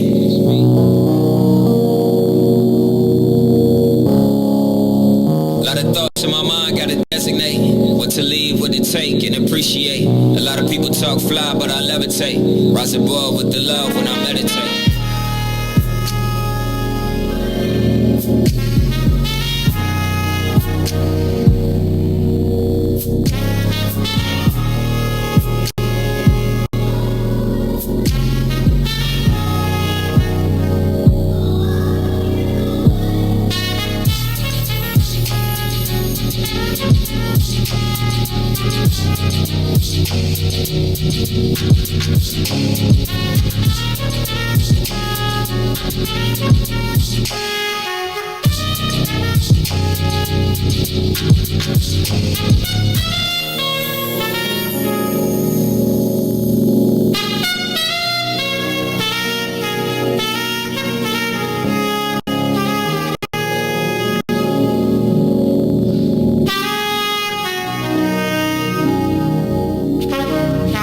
You are listening to the Maze Jackson Show. I am your host, Maze Jackson. Got my man DJ Riis the Rule in the building, and I want to talk about a story that has been bubbling for some years. That I just is another example of kind of the difference in black and white. The beginning of this. Oh, we got callers on the line? Okay, so how many we got? Okay, callers. We're going to take your calls and then I'll go into my next topic. Caller, you on the Maze Jackson Show. What is the craziest thing you have been pulled over for? What's going on? Who there? Peace, bro. How you feeling? This brother E. Brother E from New Era. What's up, dog? How you feeling this morning? What you say? I said, how you feeling this morning? You sound like you're eating something. I am, actually. I was going to say, hey, bro, go ahead. Say that. What was you going to say? You got it. I'm going to let you talk. Go ahead, Brother E. Pettiest thing I got arrested for was cleaning up my own community. 63rd and Hastings. 63rd and Ashland.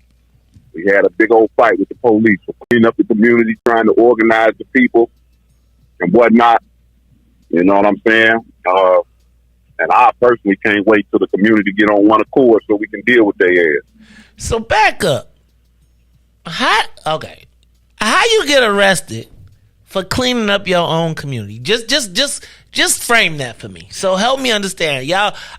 How does anybody have beef with New Era? How does anybody have beef with New Era in the black community? Because y'all only try to uplift black people. Talk to me. Help me understand. How do you get arrested? Well, bro, I think, first of all, I think people really misunderstand the nature of our relationship, just the community's relationship with the police. I think they try to front like we all want the same thing, but we don't. You know what I'm saying? Ultimately, as it relates to New Era and other individuals who really who are aware of their politics and what's really happening in the community, what we want is we're trying to reclaim and repair our communities, reclaim and repair our minds and restore our minds and whatnot. The police deal in crime. Those are two different objectives. And so, no matter what they say, bro, they don't want to function and thrive in community with individuals that are, aware of their politics, aware of their economics, that are controlling it and committed and dedicated, I think we get it twisted, man. The zeal and enthusiasm that they have for enforcing the law in our community, it don't have nothing to do with, us wanting to see us thrive. So, like, whenever you try to unite and unify the people in communities, like we're gonna run into problems with that. Like, and I think we just need to come to understand that instead of getting caught up in this, like. When things happen in our communities, we get caught up in this pointless debate about good and bad police officers, and we trying to find out their intentions and know their heart and all that old type of crazy stuff. Man, we should be so far beyond that type of discussion as a people. So Eric, brother, I don't want to say too much. I'm gonna let you. I'm not gonna censor you at all. But what I do ask, brother E, is then how do we get to that sense of accountability in our how do we police ourselves? Because we got some challenges, Femo. We absolutely do. The first thing that's going to have to happen is there's going to have to be a recommitment of the people in the community to the community. And I'm not saying that it's going to be easy, because it is. It's ugly out here. It is rough out here. I'm not saying at all that it's going to be easy. I'm not saying that it's not going to be costly. It's going to cost, I believe it's going to cost monetarily. It's going to cost blood, literally. It's going to cost sweat and tears. But at the same time, I understand that, man, my enemies are not going to fix my problems. My enemies are not going to solve our problems. See, I put up a post yesterday, and I don't mean to be long. How, we're always complaining and whining about everything in our community. And we talk about that old saying, it takes a village. But the villagers have abandoned the village and left their enemies in charge. You know what I'm saying? And then when the chaos and whatever that has come from leaving your enemies in charge, when that arose and overtook the community, the villagers didn't stop and say, you know what, maybe it wasn't a good idea for us to leave the enemies in charge of the community in the first place. The villagers start crying for more involvement from their enemies. Like, fix the problems that you started in the first place, and you're not addressing the very root of the problem. You have left your enemies in charge. You have left people in charge of your community, even if they're not necessarily the face. But you left people in charge of your community that for the most part have demonstrated nothing but contempt for you, nothing but disdain. You know what I'm saying? And we look at everything that's going on in our communities, and we refuse to acknowledge and even accept the fact that we are in a war, man. This dysfunction, this shit that we see in our communities, the crazy stuff we see in our communities, this is not coincidence, bro. None of this is coincidence. And if you don't look at it like that, we'll never be able to understand it. And like I said, I know it's ugly out here. It is ugly out here, but nobody's gonna solve our problems. And we really just don't have to commit to that idea. That's part of the reason, we do the streets of the community patrol. Not because we big and bad and tough or hard or whatever, but we understand what it's going to take. And we do it, and it's not a lot of us, but we do it because we are trying to plant the idea in our people's minds that, listen, the well-being of the community, of the black community, is the responsibility of the black community. And the protection of the women and children in the black community, that's the responsibility of black men in particular. It pains me to hear able-bodied black men screaming for more police in the community. And my thing is, like, what is your commitment as a black man? What is your obligation? If the police is supposed to protect the women and children, what are you supposed to do? Are you just supposed to be back sitting with your finger on speed dial for 911, or are you supposed to be out there being an example or trying to be a deterrent in any way? And I know everybody ain't built for that, but man, we got some soldiers and some warriors. What the hell? Oh, I thought he had we got some soldiers and some warriors, you know what I'm saying? And man, everybody has a role in this. And like I said, I'm under no illusion about like it's gonna be something that's easy. It is not going to be easy. I understand that, bro. I understand that, but hey, man, we gonna have to recommit to ourselves. That is Brother E, New Era Chicago putting it down. You know, New Era's on the front line. I always think about when Ruthie talks about New Era. She said, it was things happening to the ladies in our neighborhood. And I just remember New Era knocking on my door and making sure that the women were safe. I do think that the protection, y'all heard me say it a million times, ain't no Calvary. Ain't no Calvary coming. Ain't no Calvary coming. Give us a call, 872-259-7474. That's it? Last call? We got any more? Or that's it? All right, y'all. I want to move on to a story that has been percolating. It's time for the percolator. It's time for the percolator. It's time for the percolator. It's been percolating for some years. Matter of fact, I heard about this story during the origins of this story go all the way back to the MeToo era. And I remember, and you got to go back, the MeToo era, I was still at the other station. And it was before COVID, and it was about protecting white women. And there was a wave, Riis, a wave of stories that flooded through Springfield about what was happening to women who were harassed, sexually harassed, etc., and treated differently, etc. It was the Me Too that hit Illinois. And we saw people like Lou Lang lose their jobs or be forced to resign. Tim Mapes. It really was the beginning of the crack up of the Matagoon empire. Because of it, if you remember, it was believe all women and protect all women.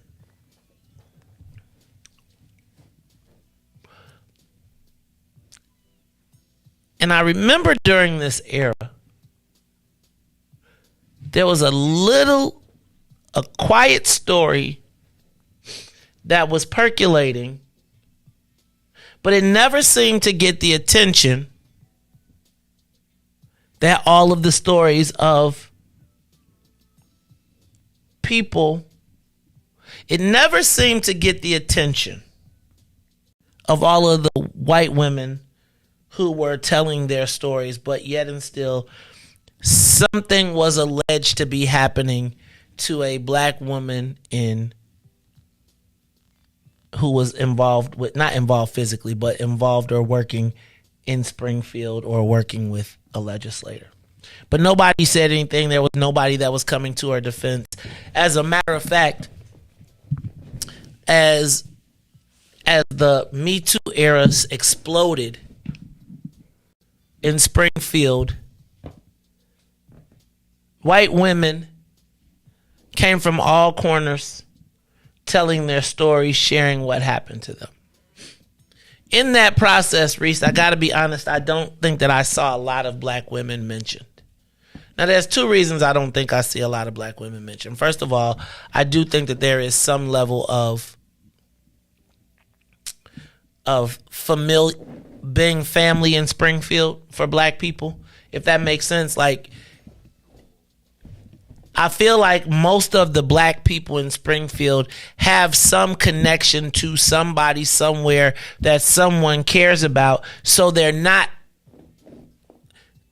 like the black women in Springfield probably were not going to throw the black men in Springfield under the bus in the Me Too era, because I think what we know is that if you do, the only black man that kind of got cooked in that was the black Republican John Anthony, and white folks cooked him, right? He was with the Republicans. They said he was a little overserved and said something inappropriate, and Rauner and them threw him out and he got whacked. But really the Me Too era, for the most part in Springfield, in my estimation, skipped over black women. But there was this one little story that was kind of out there, and you read places like Capital Facts and all of that, and they always made it seem like there was this crazy, here's this upstanding guy, and there's this crazy woman out here that is just a troublemaker, a problem, blah, blah, blah. And I'm not really paying too much attention to the story. because I'm all caught up in the Madigan thing, right? I'm like, oh my God, they're gonna break him down, and Kevin. But this story happens. And fast forward 2 years, and the Maze Jackson show grows, and we're now here, and we grow a fan base, a fam base. And throughout the story, here is a black woman claiming that she has been discriminated against, has been underpaid, has been forced to endure. She became labeled the troublesome black woman. And really, she got labeled a troublesome black woman by a white man that she helped climb the ladder. Helped become one of the most successful state senators in the space. That woman was our very own Cassandra Metz. And it took me a while to connect Cassandra to the story of Senator Hastings. And I don't know if you all recall, way back at the beginning of the state representative race,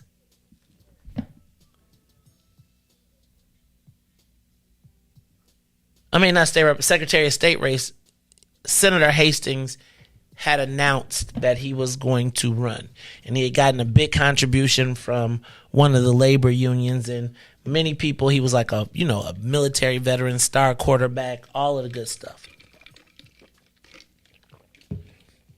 And I remember Riis, sometimes, I told you I'd be like the side chick, right? So it's like when, and I've stopped allowing myself to be in this space, but like when people, particularly when white folks want to run for office and they want to get the black folks, they can come here without fear of repercussion. Right? Because it's like the black people be scared, but the white folks be like, well, I can go talk to anybody. And so we were scheduling for him to come on the morning show when it dawned on me that there was that he and Cassandra were embroiled, and Cassandra had become such a loyal follower and listener. And so he wanted to come on the Maze Jackson show. And I was like, you can come on, but you're gonna have to address the situation with the black woman that is claiming that she's got a lawsuit and is being defamed by you. I was like, there's no way you can come on the Maze Jackson show. I can know this and not have you talk about it. And I never really heard from him again. Right? Like, he never called me back. He had scheduled to be on the show, and then he just never showed up. And I'm not, I wasn't upset or anything like that. But I felt that who would I be knowing I didn't have a side, right? Now I know and love Cassandra, right? Now that, and she has proven herself, but I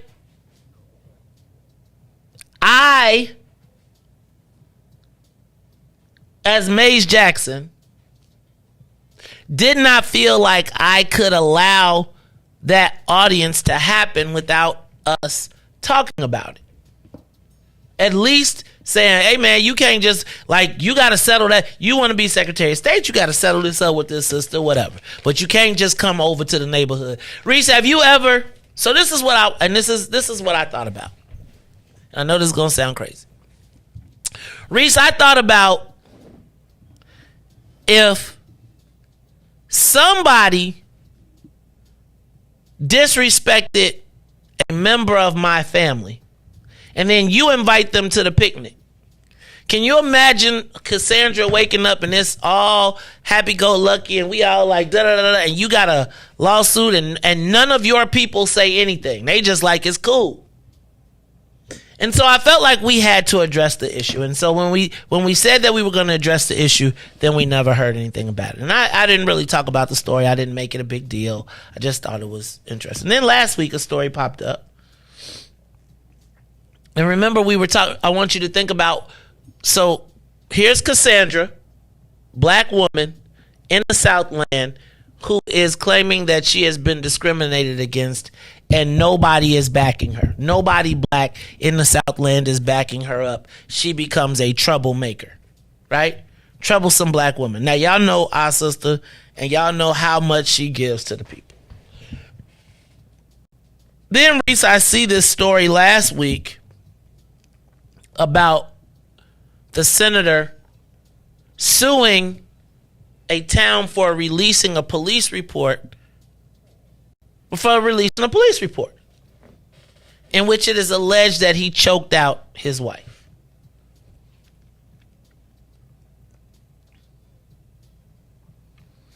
Now,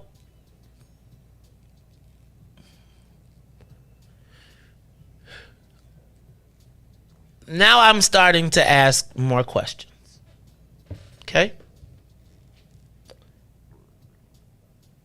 Then we read that just last week he has resigned his position after threatening to sue about the release of the police report. He has now resigned his position as the majority whip in the Illinois Senate.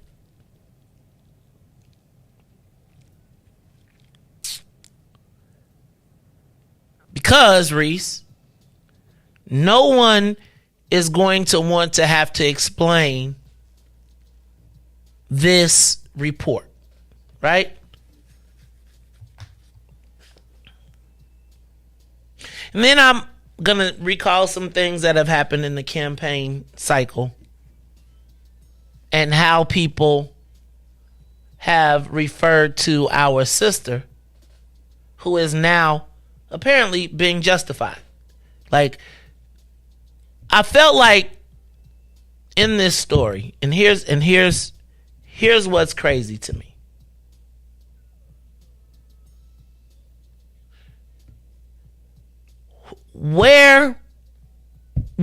I have seen so many black people hugged up and cuddled up with this guy without ever necessarily holding him accountable to how he treated our sister. And my question, like, this is one of those moments. Thank you to everybody from WBGX 1570 AM who is tuned in to us. Catch us every day, 6:30 to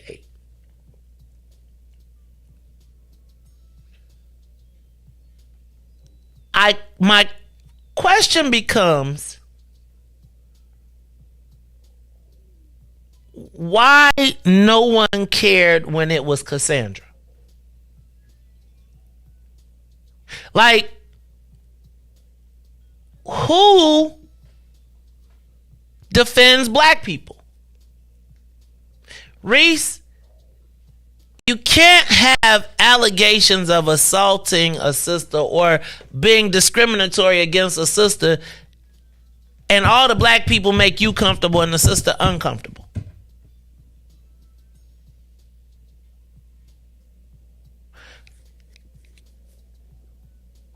I don't understand why no one cared when it was the black woman. In the midst of MeToo, this same thing is going on. And I think about the Southland and I think about everything that's going on. And I'm saying that now,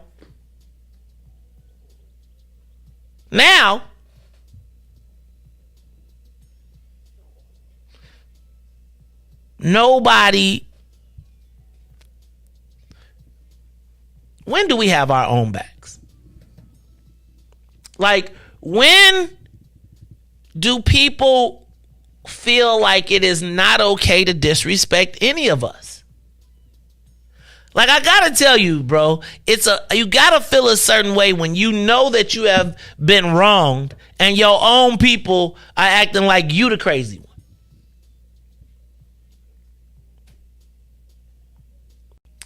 You know, there's got to be a day when they know that they cannot pick and choose amongst which ones of us that they are going to disrespect with our assistance. You know, I question our black elected officials, black people in power who knew about this situation and said nothing. Or who spoke up for MeToo, but not our own. And so here we sit 2 years, and it's interesting because the newspaper also reports that while everybody called her crazy, there was a settlement. Now, they worded the settlement in a different way, but Cassandra was awarded $100,000 for what happened. And my question becomes, but after pain, suffering, after being in a place where none of your own people had your back, where we stand up and everybody talking about George Floyd and everybody get to show up to our joints and be pro George Floyd when it's cute. But when we have our own person here in town, nobody says anything. Now, I'm not accusing anybody of being guilty. But I gotta say, there has to be a time when they know that I can't allow you to disrespect this sister because my people are gonna be looking at me. It's the same reason that JB felt he could do Robin Kelly. See, we have gotten to a point, brothers and sisters, and I've been telling you about this, and black women, you need to be aware that it is okay to assault you now. Remember, I tell you, if you emasculate the black man, you are going to be a victim. Because men are going to be men. And if we don't stand up for the black men that are willing to stand up for you, after they move us out the way, after Crazy Maze is gone, guess what? You'll find yourself in the place of Robin Kelly, where you thought that your protected status as a black woman would protect you. This sister is in the Southland and hobnobs with all of the black political and everybody else, and everybody plays dumb. And I just thought that it was crazy that now, as we see these events unfolding, will anybody ever? I need for people to understand what it is when you feel like you're not crazy. Cassandra, you were not crazy. Your people will have you believing you crazy, that you're supposed to be going. You are not crazy. You are not. And because we are so grateful for the attention of everyone else and being on the team with everyone else, we are willing to throw ourselves under, to sacrifice our own dignity and self-esteem to be aligned. How do you, man, I just need for y'all to tell Cassandra she was not crazy. Cassandra, you are not crazy. Because I have been in your situation, I'm going to tell you, you are not crazy. You all need to read those stories. You need to find out. And then we got to ask ourselves a question. How long is it okay to disrespect black people? And when you make excuses for someone else, it only justifies when they do it to you. Oh, that's them over there. Remember I told you about the progressive? There's so much we can learn from the Robin Kelly situation. So much. So much. But if the one thing that we don't understand is that there are no special Negroes here. I don't care how many times they slap you on the back, give you cool, sit in a back room, mean with you. You will be OJ. You will be OJ. And you will be standing up, looking around, talking about, oh my God. It's the Maze Jackson Show. Give us a call, 872-259-7474. When we come back, I want to talk about the Southland the realignment of power. And then we want to talk about when our friends conspire against us. I don't know if y'all saw that University of Chicago is part of a cartel of universities that conspired to keep low-income, black people out. We'll talk about it when we come back. It's the Maze Jackson Show. The Maze Jackson Show will be back after this break. WIIFTBP, media's just for you and me. WIIFTBP, media's just for you and me.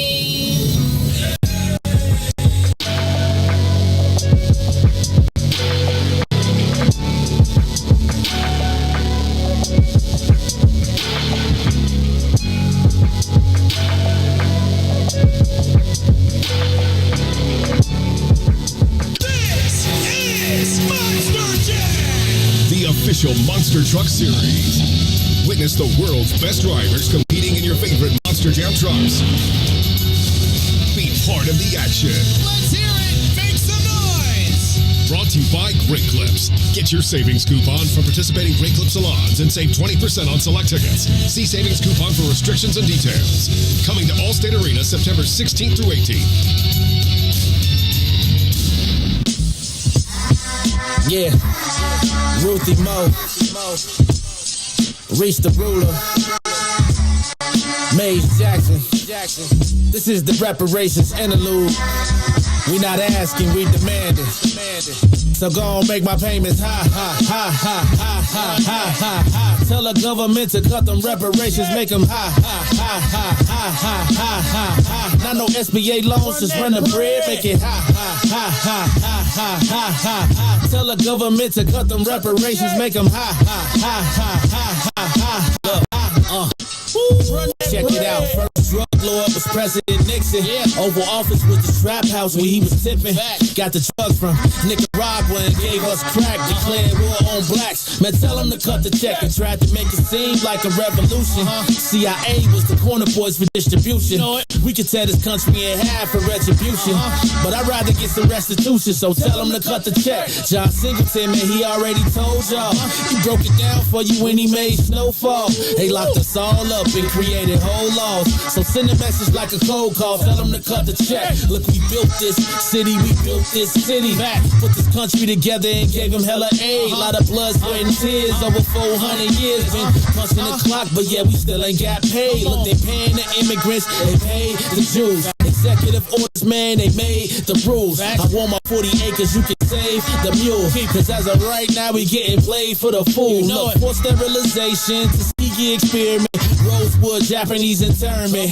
Come on, was all paid out from the government. We waiting on our turn, we definitely earned it. So make my payment high. Tell the government to cut them reparations, make them high. Not no SBA loans, just run the bread, make it high. Tell the government to cut them reparations, make them high. Not no stimulus checks, just run the bread, make it high.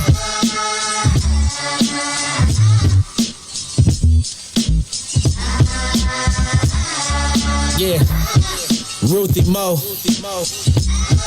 Riis the ruler, Maze Jackson. This is the reparations interlude. We not asking, we demand it.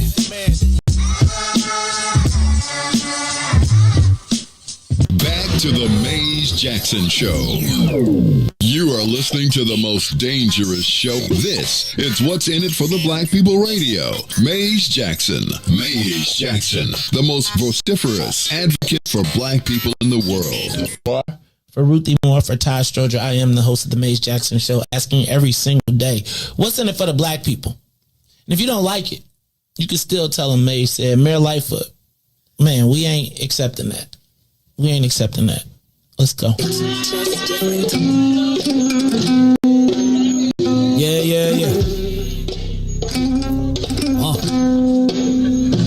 Let's Let's get down to business and go ahead and address the facts, man. Life seems more lesbian than black. Rahm Emanuel's another case. He was just as tired. 50 closed schools left much to be desired. Police had Anjanette naked on that body cam. They suppressed the footage so it couldn't touch a lot of hands. Reminds me of that 16 shots in that cover up.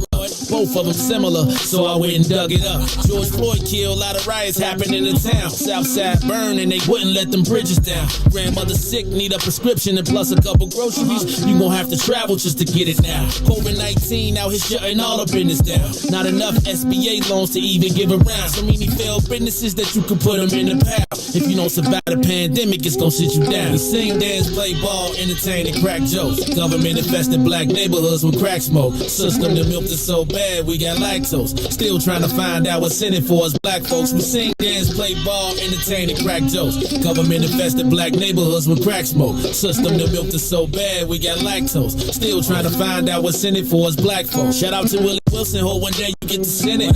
We need some different players in the game to handle business. Too many shady characters like Madigan and Blago. But when you really break it down, it's typical Chicago. City full of gangsters, it's what the land was built on. Same streets with hood legends DNA get spilled on. Carjackers out here lurking, trying to get they steal on. Looking for a block to put them Hellcat wheels on. Let this give bogus appraisals a red line. Car crackers out here getting minimal fair time. And up the seal carry, I stay with the pipe. But Illinois gun laws giving minimal rights.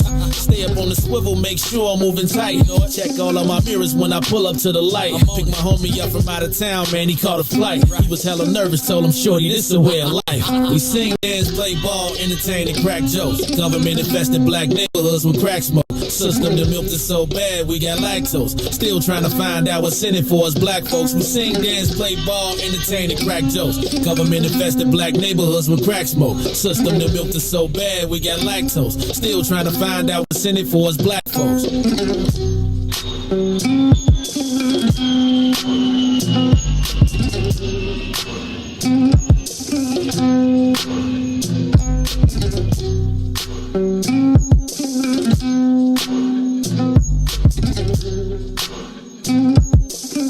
Wake up, Chicago! Wake up, world. This is the Maze Jackson Show. I'm your host, Maze Jackson.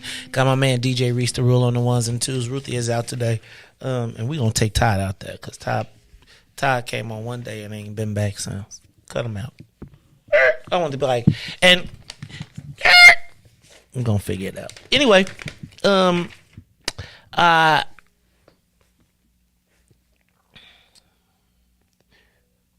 going to say this again.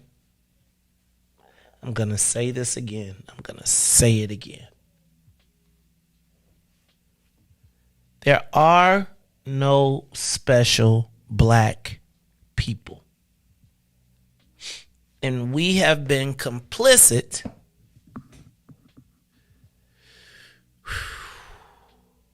in ensuring that that is the case. There are no political sacred cows in the black community. There is nothing that you cannot do to black people politically without fear of reprisal. You can do whatever you want, and you will find some black people who can justify it. And then, as we see time and time again,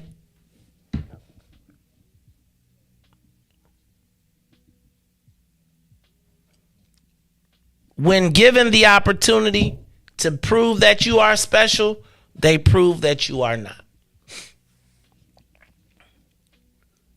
See, and I want to get to this point even with Mayor Lightfoot. And I feel like I am, sort of. Where you can say what you want to say, but you're not finna say it around here.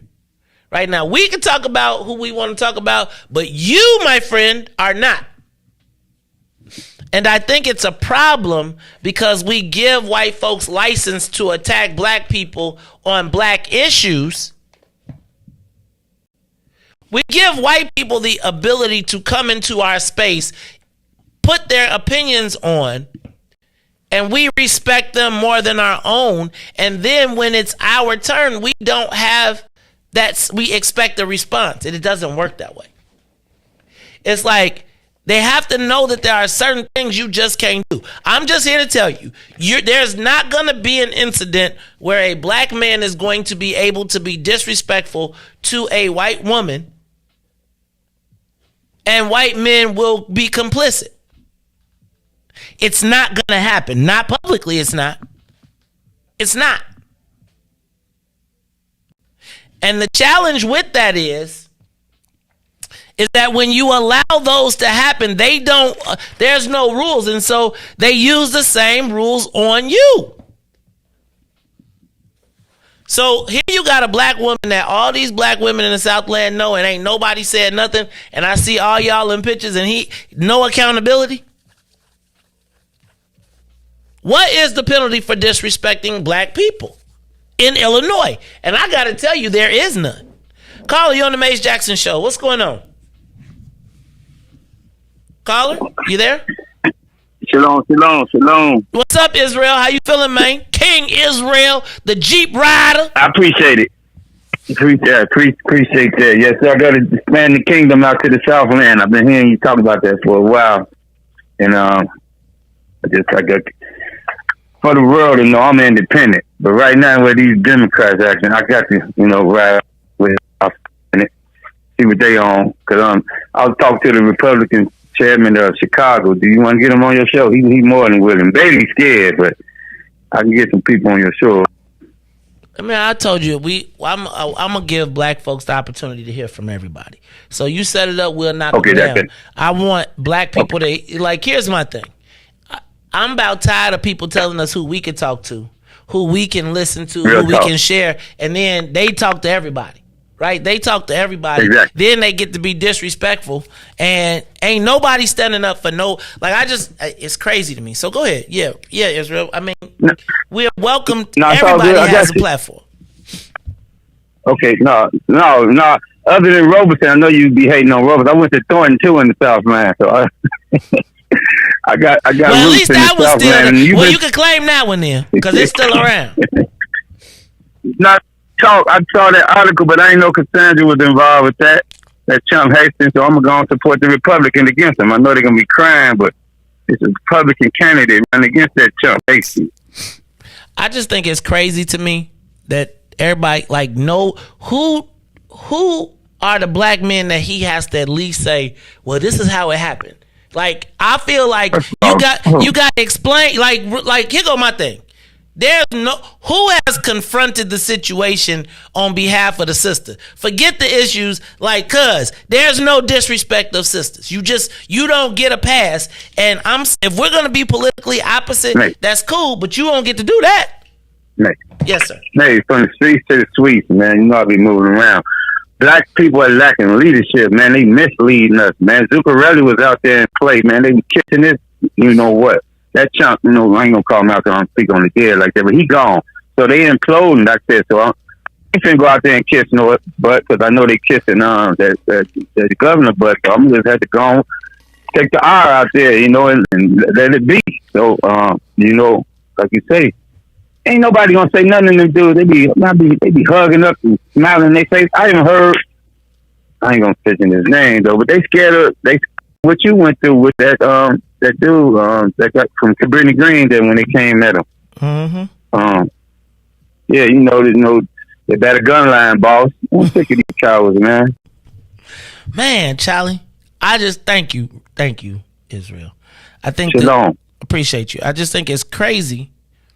And if Cassandra, if you're out there and you want to tell your story, you're more than welcome to, because I don't think I've done it justice. But I think I do feel like, how do we, one more time, am I crazy to think that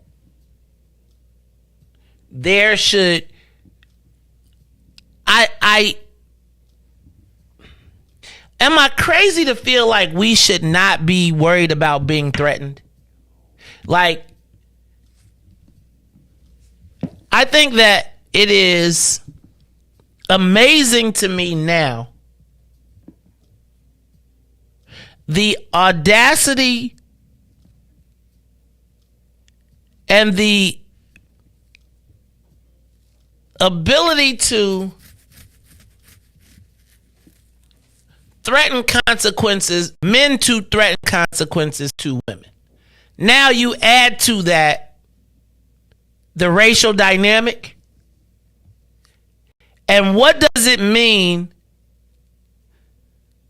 when a white man can threaten or intimidate a black woman and black men watch?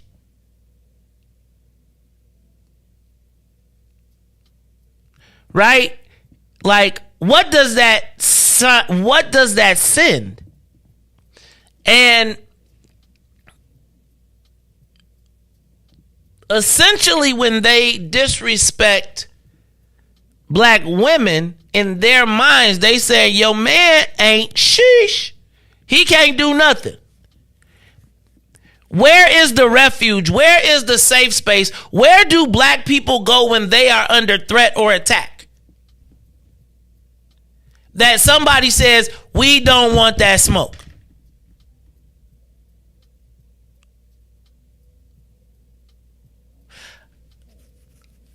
I think back and I say, how many people? I remember when things was going down in Springfield for MeToo, and there was a rally. We saw all the pink-haired girls and the purple girls and all that. Everybody was standing up for their sisters, and it was a women's thing. And then here is this black woman, not a peep. Not a peep. And now we are at this point where we're getting this, and it had really nothing to do. It really had nothing to do with the fact that it happened to this sister. These other incidents then make you believe or validate what happened to the sister. But she told you a while back. Interesting. Who protects black women politically? Because when they decide they're ready to have you, they can. Just ask Robin Kelly.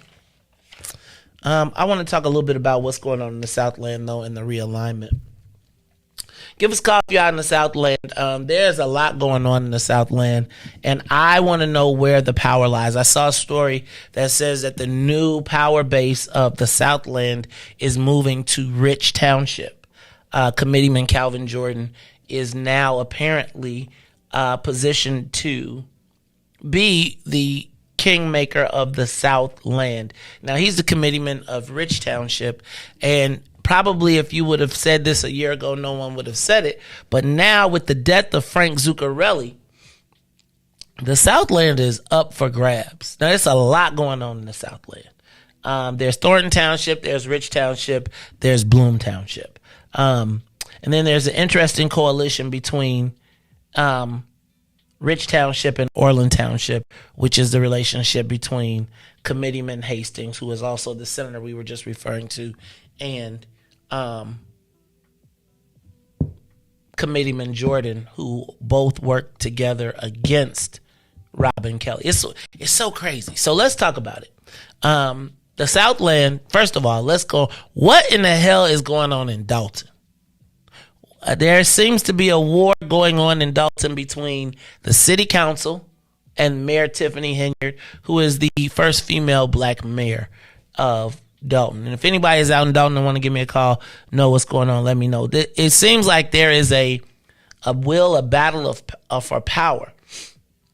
Mayor Henyard says that she doesn't get the respect that the former mayor got. She doesn't get the respect that the former mayor Riley Rogers got when she alleges that the city council or the board of trustees did whatever he wanted to do. Now, can I offer just a little insight without trying to offend anyone?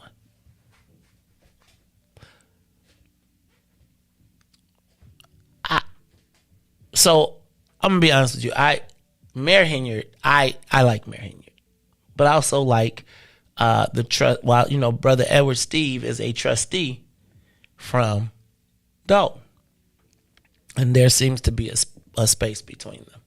Oh, there's actually an open war. Watching these YouTube fights and battles is crazy. But I was thinking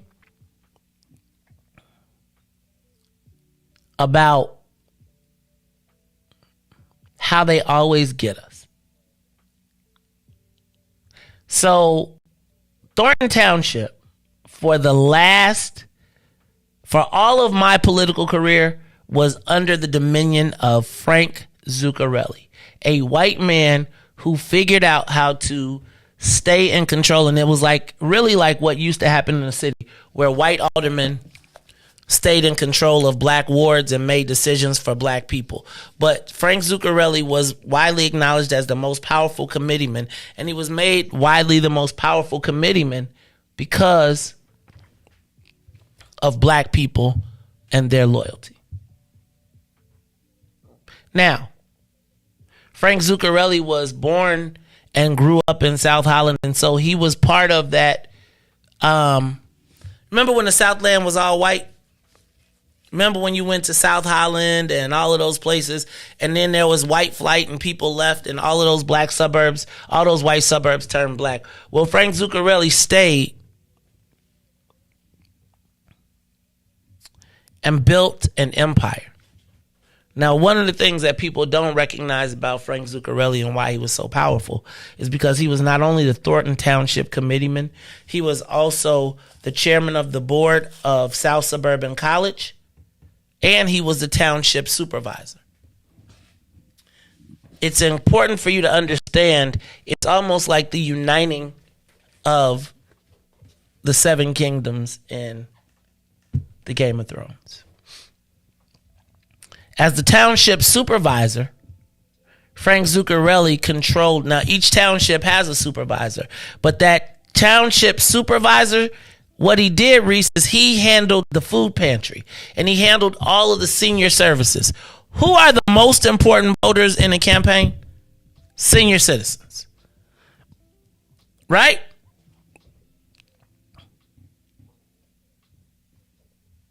So now, if I control all the Meals on Wheels, I do all the senior benefits, I make sure that the seniors are taken care of. Riis, every week you get a food box delivery and my name is on it, who are the seniors going to remember? Frank Zuccarelli. Then when you think about the fact that he was the president of South Suburban College, Riis, one of the pillars of our program is education, but not only, as the chairman of the board of South Suburban College, you know what it gave him, Riis? It gave him jobs. You ever seen a college campus? They got everything from teacher, they got an administration that pays hundreds of thousands of dollars, all the way for professors, all the way down to the janitors, to the lawnmowers, to everything. So now, even if I don't have jobs from the governor or the city or the state, but I'm getting them because I got the most votes, guess what, Riis? I can employ all of my people through the colleges. So he built a patronage army.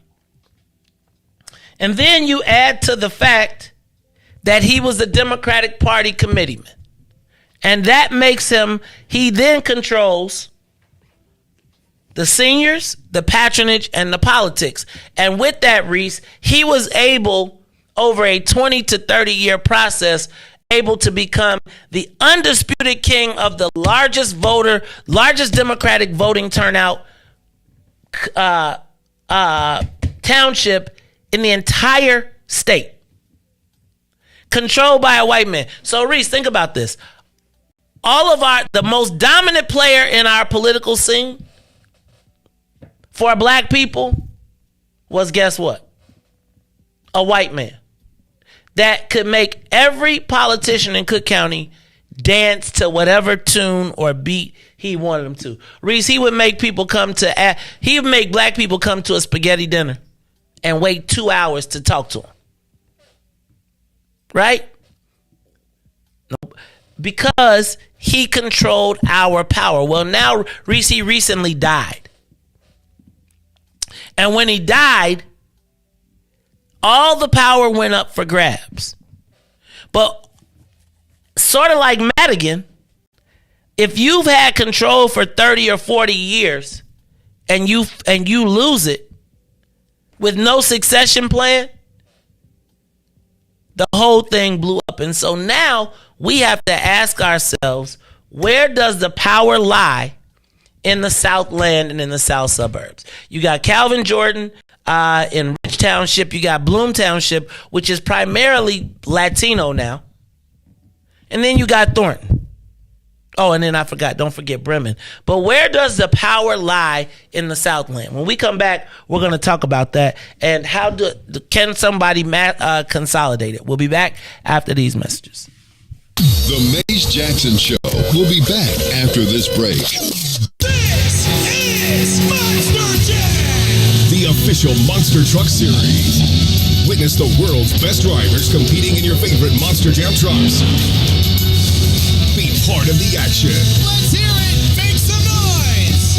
Brought to you by Great Clips. Get your savings coupon from participating Great Clips salons and save 20% on select tickets. See savings coupon for restrictions and details. Coming to Allstate Arena September 16th through 18th. And now, traffic and weather.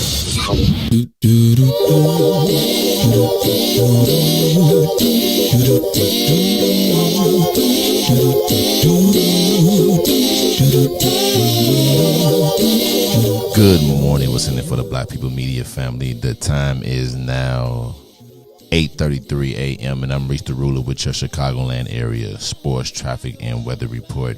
As we head over to sports, the Chicago Cubs will beat the Nationals 7-5. The Sox also win with a single in the 8th to beat the Astros 4-8.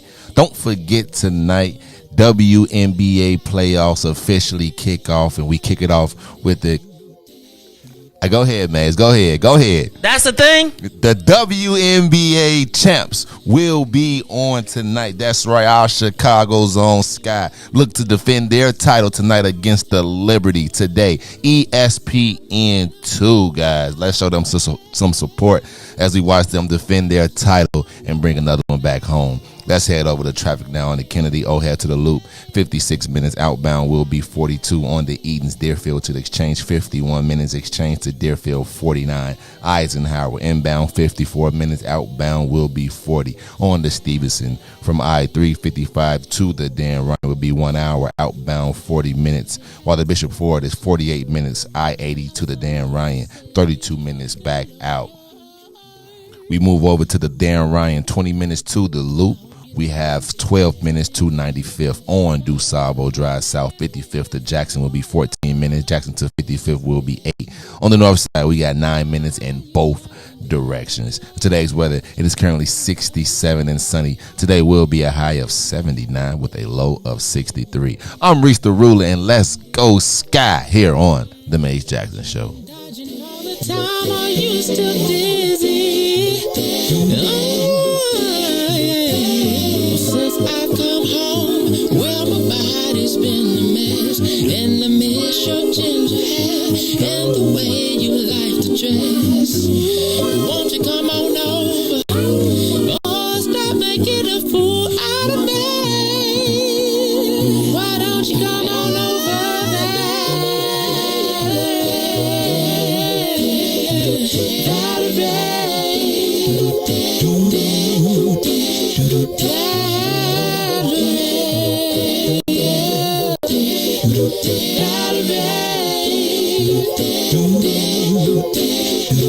Well, sometimes I go out by myself and I look across the water and I think of all the things what you're doing. In my head I paint a picture. Since I've come home, well, my body's been a mess, and I miss your ginger hair and the way you like to dress. Won't you come on over? Stop making a fool out of me. Why don't you come on over there? You are listening to The Maze Jackson Show. Valerie, where you at? Valerie. Not like how I'm talking about some they ain't watching that mess, man. Go support the Sky, man. Watch the Sky. Please, man. What we channel? The champs. We the champ. ESPN to 7 p.m. Y'all. We gotta support our own. See, that's what's wrong with Chicago. We don't support our own, man. We won't do it. They the champs, and look at that. Look at the disrespect, man. Support our women. We just out here talking about our black women. Look at that. We just did out here talking about the support our Chicago black Sky women. come Look, out there and support Cassandra, man? Come on, man. You know, black women will sit around and watch black women get cooked too. I'm just telling you. Like, I feel like that moment, like, when is the moment when the black women be like, I just need for y'all to be clear. Sisters will watch a sister get cooked. Brothers be like, sisters be like, she thinks she cute anyway. Right? She thinks she cute. Go ahead, that's what she get. Then I'm just telling you, you cannot allow these things. Like, y'all, do y'all not see a pattern here? Like, dear sisters, here's my thing.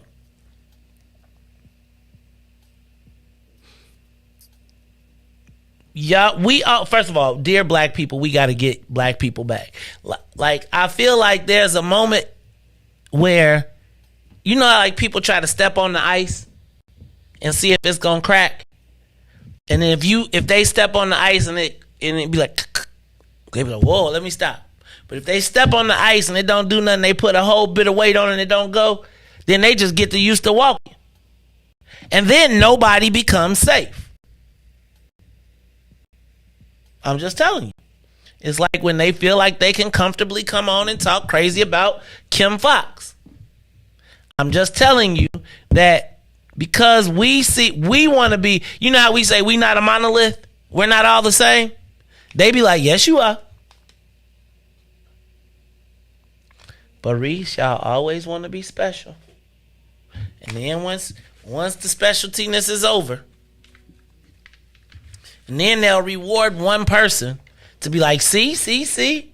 Well, fam, you realize that in a minute they could take your lunch too because you out here by yourself. So let's go back to what's going on in the Southland. Who are the forces to recognize? Who are the forces to be in the Southland? Napoleon Harris was elected as the Democratic committeeman to replace Frank Zuccarelli. But Riis, he won't be as powerful as Frank Zuccarelli because he doesn't have the other rings to go around. Like, he ain't Thanos.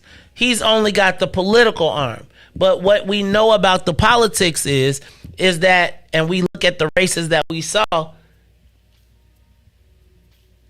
the committeeman doesn't really control the politics.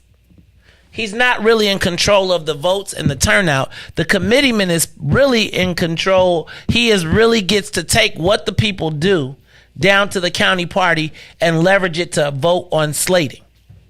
But realistically, Riis, without a political organization, and I'm not suggesting that Senator Harris doesn't, but I'm sure he does not have one extensive, and he doesn't inherit Frank Zuccarelli's organization, because everybody in Frank Zuccarelli's organization who did not get a slot is like, man, I put this thing together. I'm not like Riis, if you say I'm not coming under no new chief. Man, I built this thing. I was out here when you wasn't even here, son. So I'm doing my own thing. So now the challenge is for Senator Harris, as he takes the reins of the political operation, what army will he have to enforce his political will? And so the challenge is, like, what people knew with Frank Zuccarelli was that he could get people to vote the way that he did because he contacted them multiple ways, whether he was through the committeeman, whether it was through South Suburban College, or whether it was through his food pantry programs. So Senator Harris got one part of what Frank Zuccarelli had to become the most powerful politician in the Southland. Then you have Mayor Tiffany Henyard, who got the job as the Thornton Township supervisor and is the mayor of Dalton. Now, as the mayor of Dalton, as the Thornton Township supervisor. I think that job pays over $200,000. And then she is also the mayor of Dalton, but she's in a concurrently. So now she's involved in a long-standing battle with the trustees of Dalton.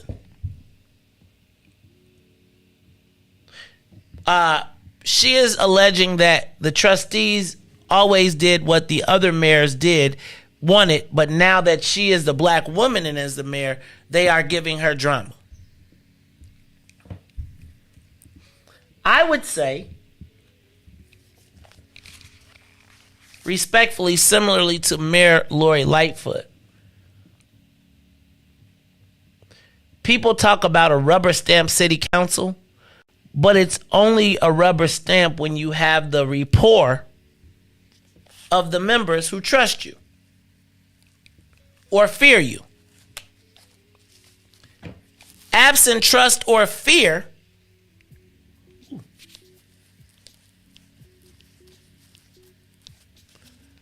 Mayor Henyard finds herself fighting an uphill battle.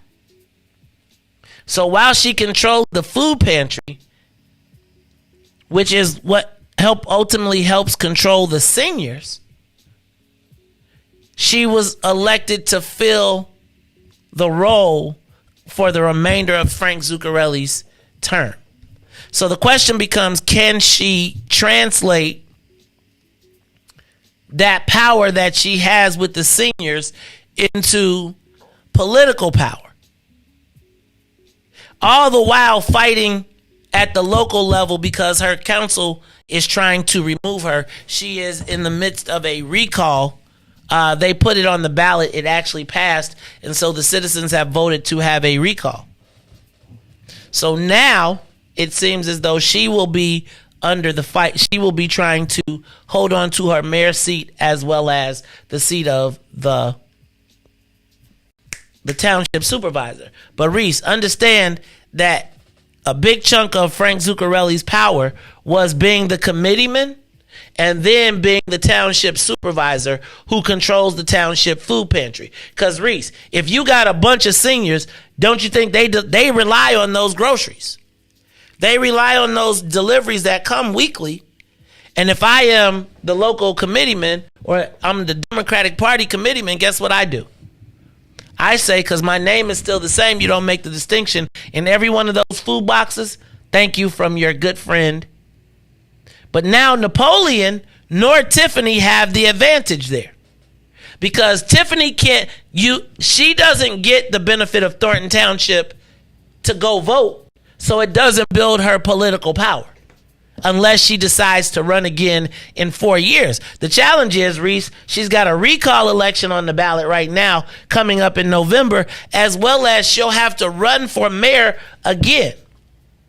Now, the third part of the Southland triumvirate that made Frank Zuccarelli so powerful was that he controlled South Suburban College.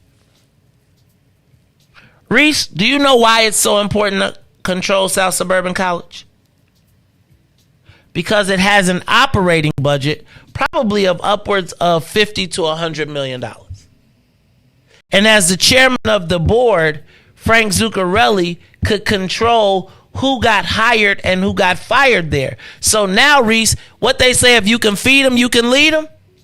So now, how our aldermen and people in the city don't have jobs to give people to do work for them, Frank Zuccarelli could give you a job at the college, at the school board, because he ran every election in the townships so that he could put people in play. And what he did, Riis, was he empowered black people, but he also stayed very closely in touch with the old white guys that were there from his childhood. So I don't know if you all recall me talking about how in these municipalities, these school boards, these police departments, the reason that white folks want to stay so involved with them and why Frank Zuccarelli was so important to white folks is because all of those people that had white flight that left the Southland still collected their pension. So if you were a Dalton police officer 20 years ago, you're still getting pension. Even though the town is now, you've left the town, you've taken the resources. And so now what we have is the Southland, the Southland is a bunch of places, but Thornton Township, which was the crown jewel of the Southland, where all of the votes were marshaled by one person, is now split by 3. And Frank Zuccarelli's whole life was built around this triumvirate of politics and business, and he was able to feed himself. Well, the job of the president, the chairman of the board of South Suburban College, went to a third party, Terry Wells. Now, what does that mean? That means that the jobs available are not in the hands of the committeeman. It means that Napoleon Harris has to go to Terry Wells to ask him for jobs if he can't get them from J.B. Pritzker. Why do I want the jobs? Because I want to feed my organization. Was that a little confusing for y'all? See, here's what's really important that we got to watch. We have to watch to see where all of the contracts, who has the contracts, and where do they go. I would be interested to see how much work and business outside of employment Frank Zuccarelli made happen for black business. Who are the thriving black businesses in the Southland? Who has done well in the South suburban area?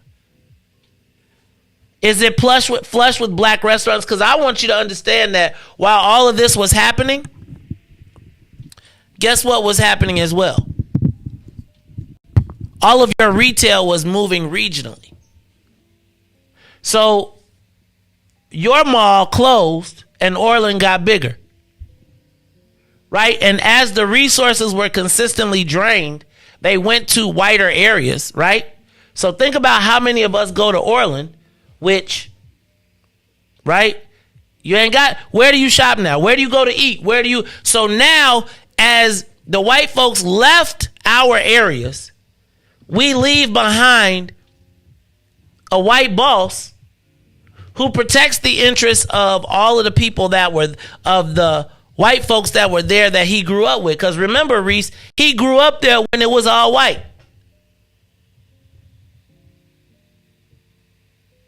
And now he's gone, but it will take whoever is next forever to collect the power. And guess what they did, Riis? They split it up, and now the 3 people will be fighting and battling each other to be in control of the area. In the meantime, you've got Rich Township,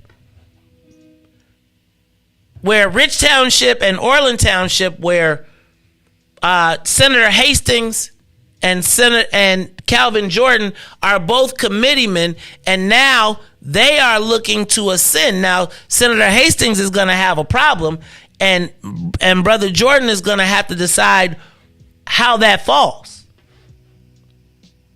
But the other question now becomes,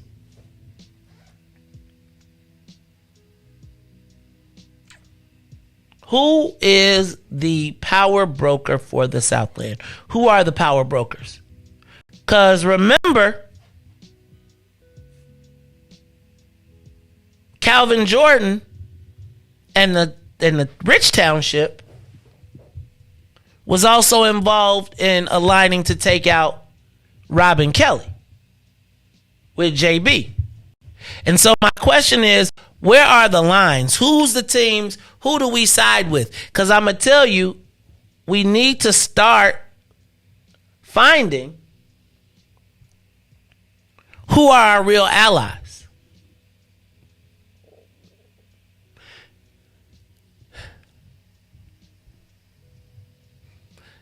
It's like, how do we as black folks get past the beef that we have with each other? Right? It seems like the Southland United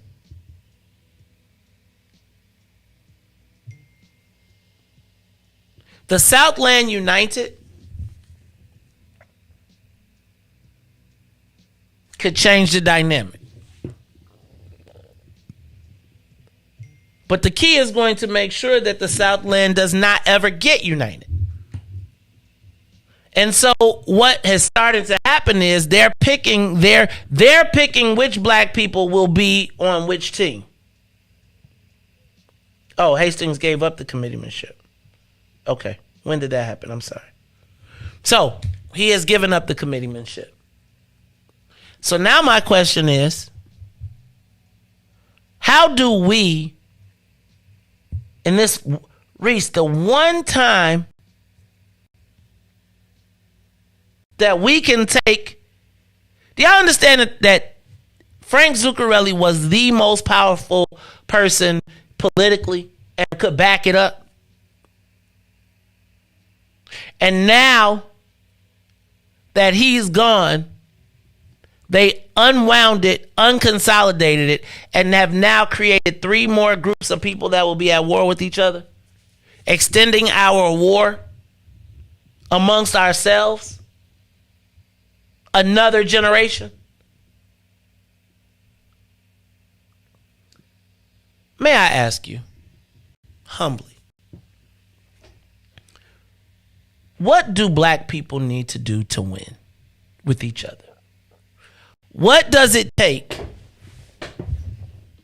for us to recognize that it's only a matter of time before your special Negro status goes away, and that the only way we win together, like, why is it that it is so hard for us to cut the pie together? Why? Why is it that I would rather have a small white slice of the pie than having the whole pie?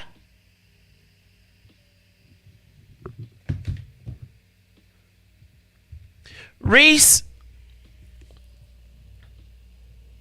and the craziest part is you can't really pick a side because everybody's built the same way. It's just which white folks they trying to pick to align with instead of black folks. How is it that the most powerful slots become available and they know that they could just throw it out there and we will fight each other and they can take it? What is the new power base of the Southland? Where and who has the political muscle to enforce it? Who is going to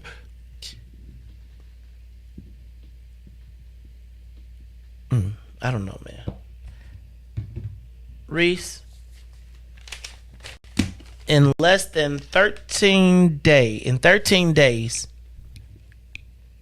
we are going to go through Black Groundhog Day again. Because we're going to have between 10 and 12 black people filing to run for mayor.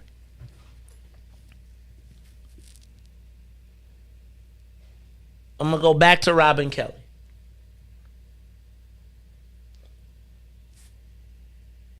Robin Kelly,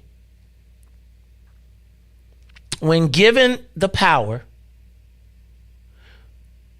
chose to side with white progressives.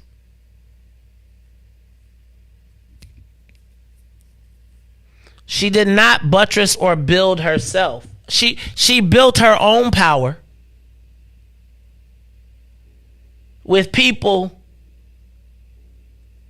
who essentially would be fine without her. We all we got. They got options. They got you and they can go align with everybody. We still have not recognized that we are all we got. We have got to get away from, and I think this may have to come down to a old versus young thing if we can't get to it. Because we have people that are making deals backwards against black people based on their own self-interest. And because they're at the end of their terms, and i.e. not terms, I'm talking about they're towards the end of their own lives. They already got their pensions. They making an exit plan, right? And if they're making an exit plan with our futures, so you mean to tell me that we gave up all the spots under the guise of all of these black leaders and now we up short? Really? You think about it. Of all the alignments that were made, tell me what was the black win this election cycle? Who black won?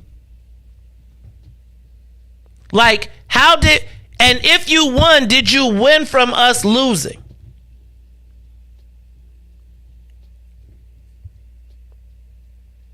Think about who wins when we lose.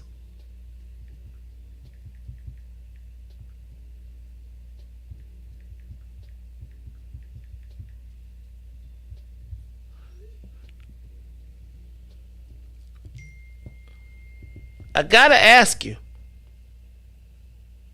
who wins when we lose? Anybody celebrating right now? Let me ask a question. Did we win this election cycle? I'm not talking about, did we win this election cycle? Overall as black people. How did we do? I tell you we did pretty poorly. Who won through us doing poorly? And then I think you're going to start to get some answers. Who's celebrating? Who black right now is celebrating? And then I got to think, you got to ask, what are they celebrating? I saw a lot of people on Saturday with their chest stuck out. They was proud to be on the team, and I'm not knocking you for being on the team, but tell us what was in it for the black people. Tell us why you proud. I see people rocking t-shirts. Tell us why. Tell us why you're proud. Tell us what was delivered for you. Now, I understand survival, and that's cool. But I would like to know, like, Riis, how do we get... I would like a representative, Gator Bradley.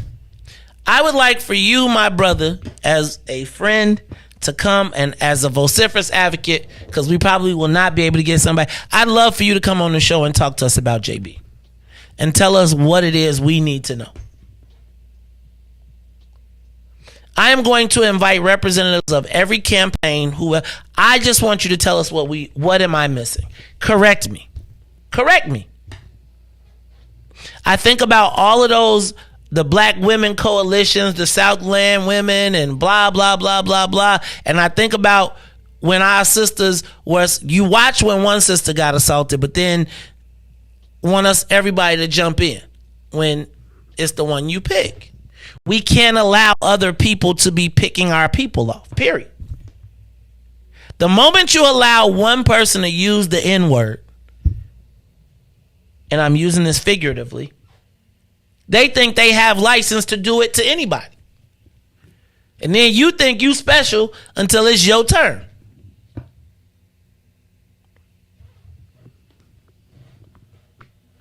Shout out to all of the women who stood up for the sister before the newspaper.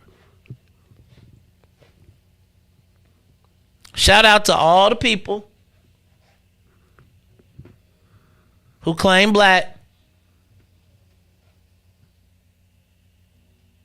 but watch or bring wood to the lynch.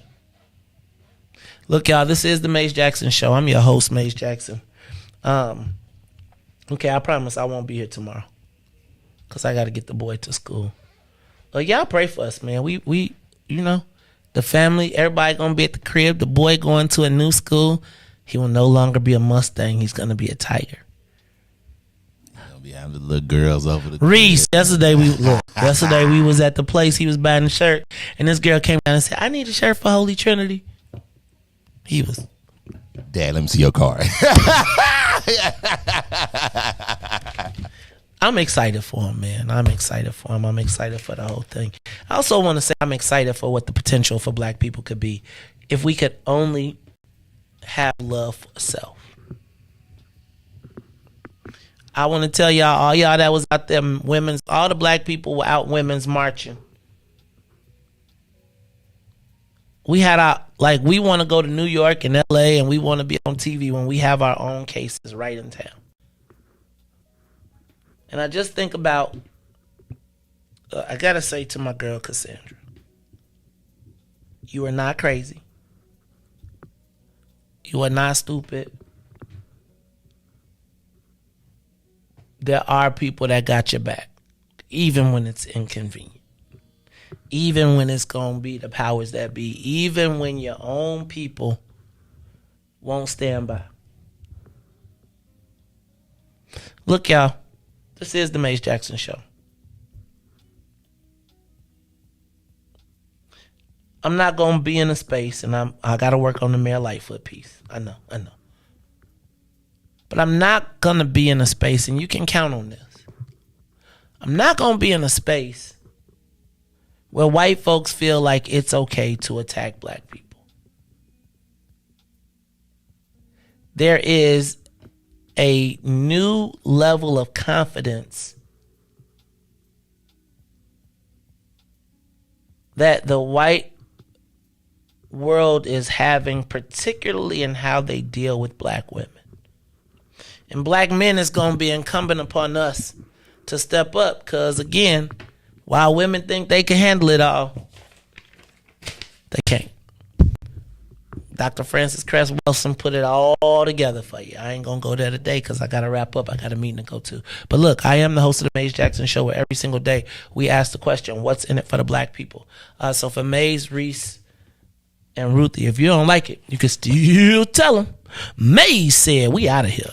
Peace. Let's get down to business and go ahead and address the facts, man. Lightfoot seems more lesbian than black. Rahm Emanuel's another case, he was just as tired. 50 closed schools left much to be desired.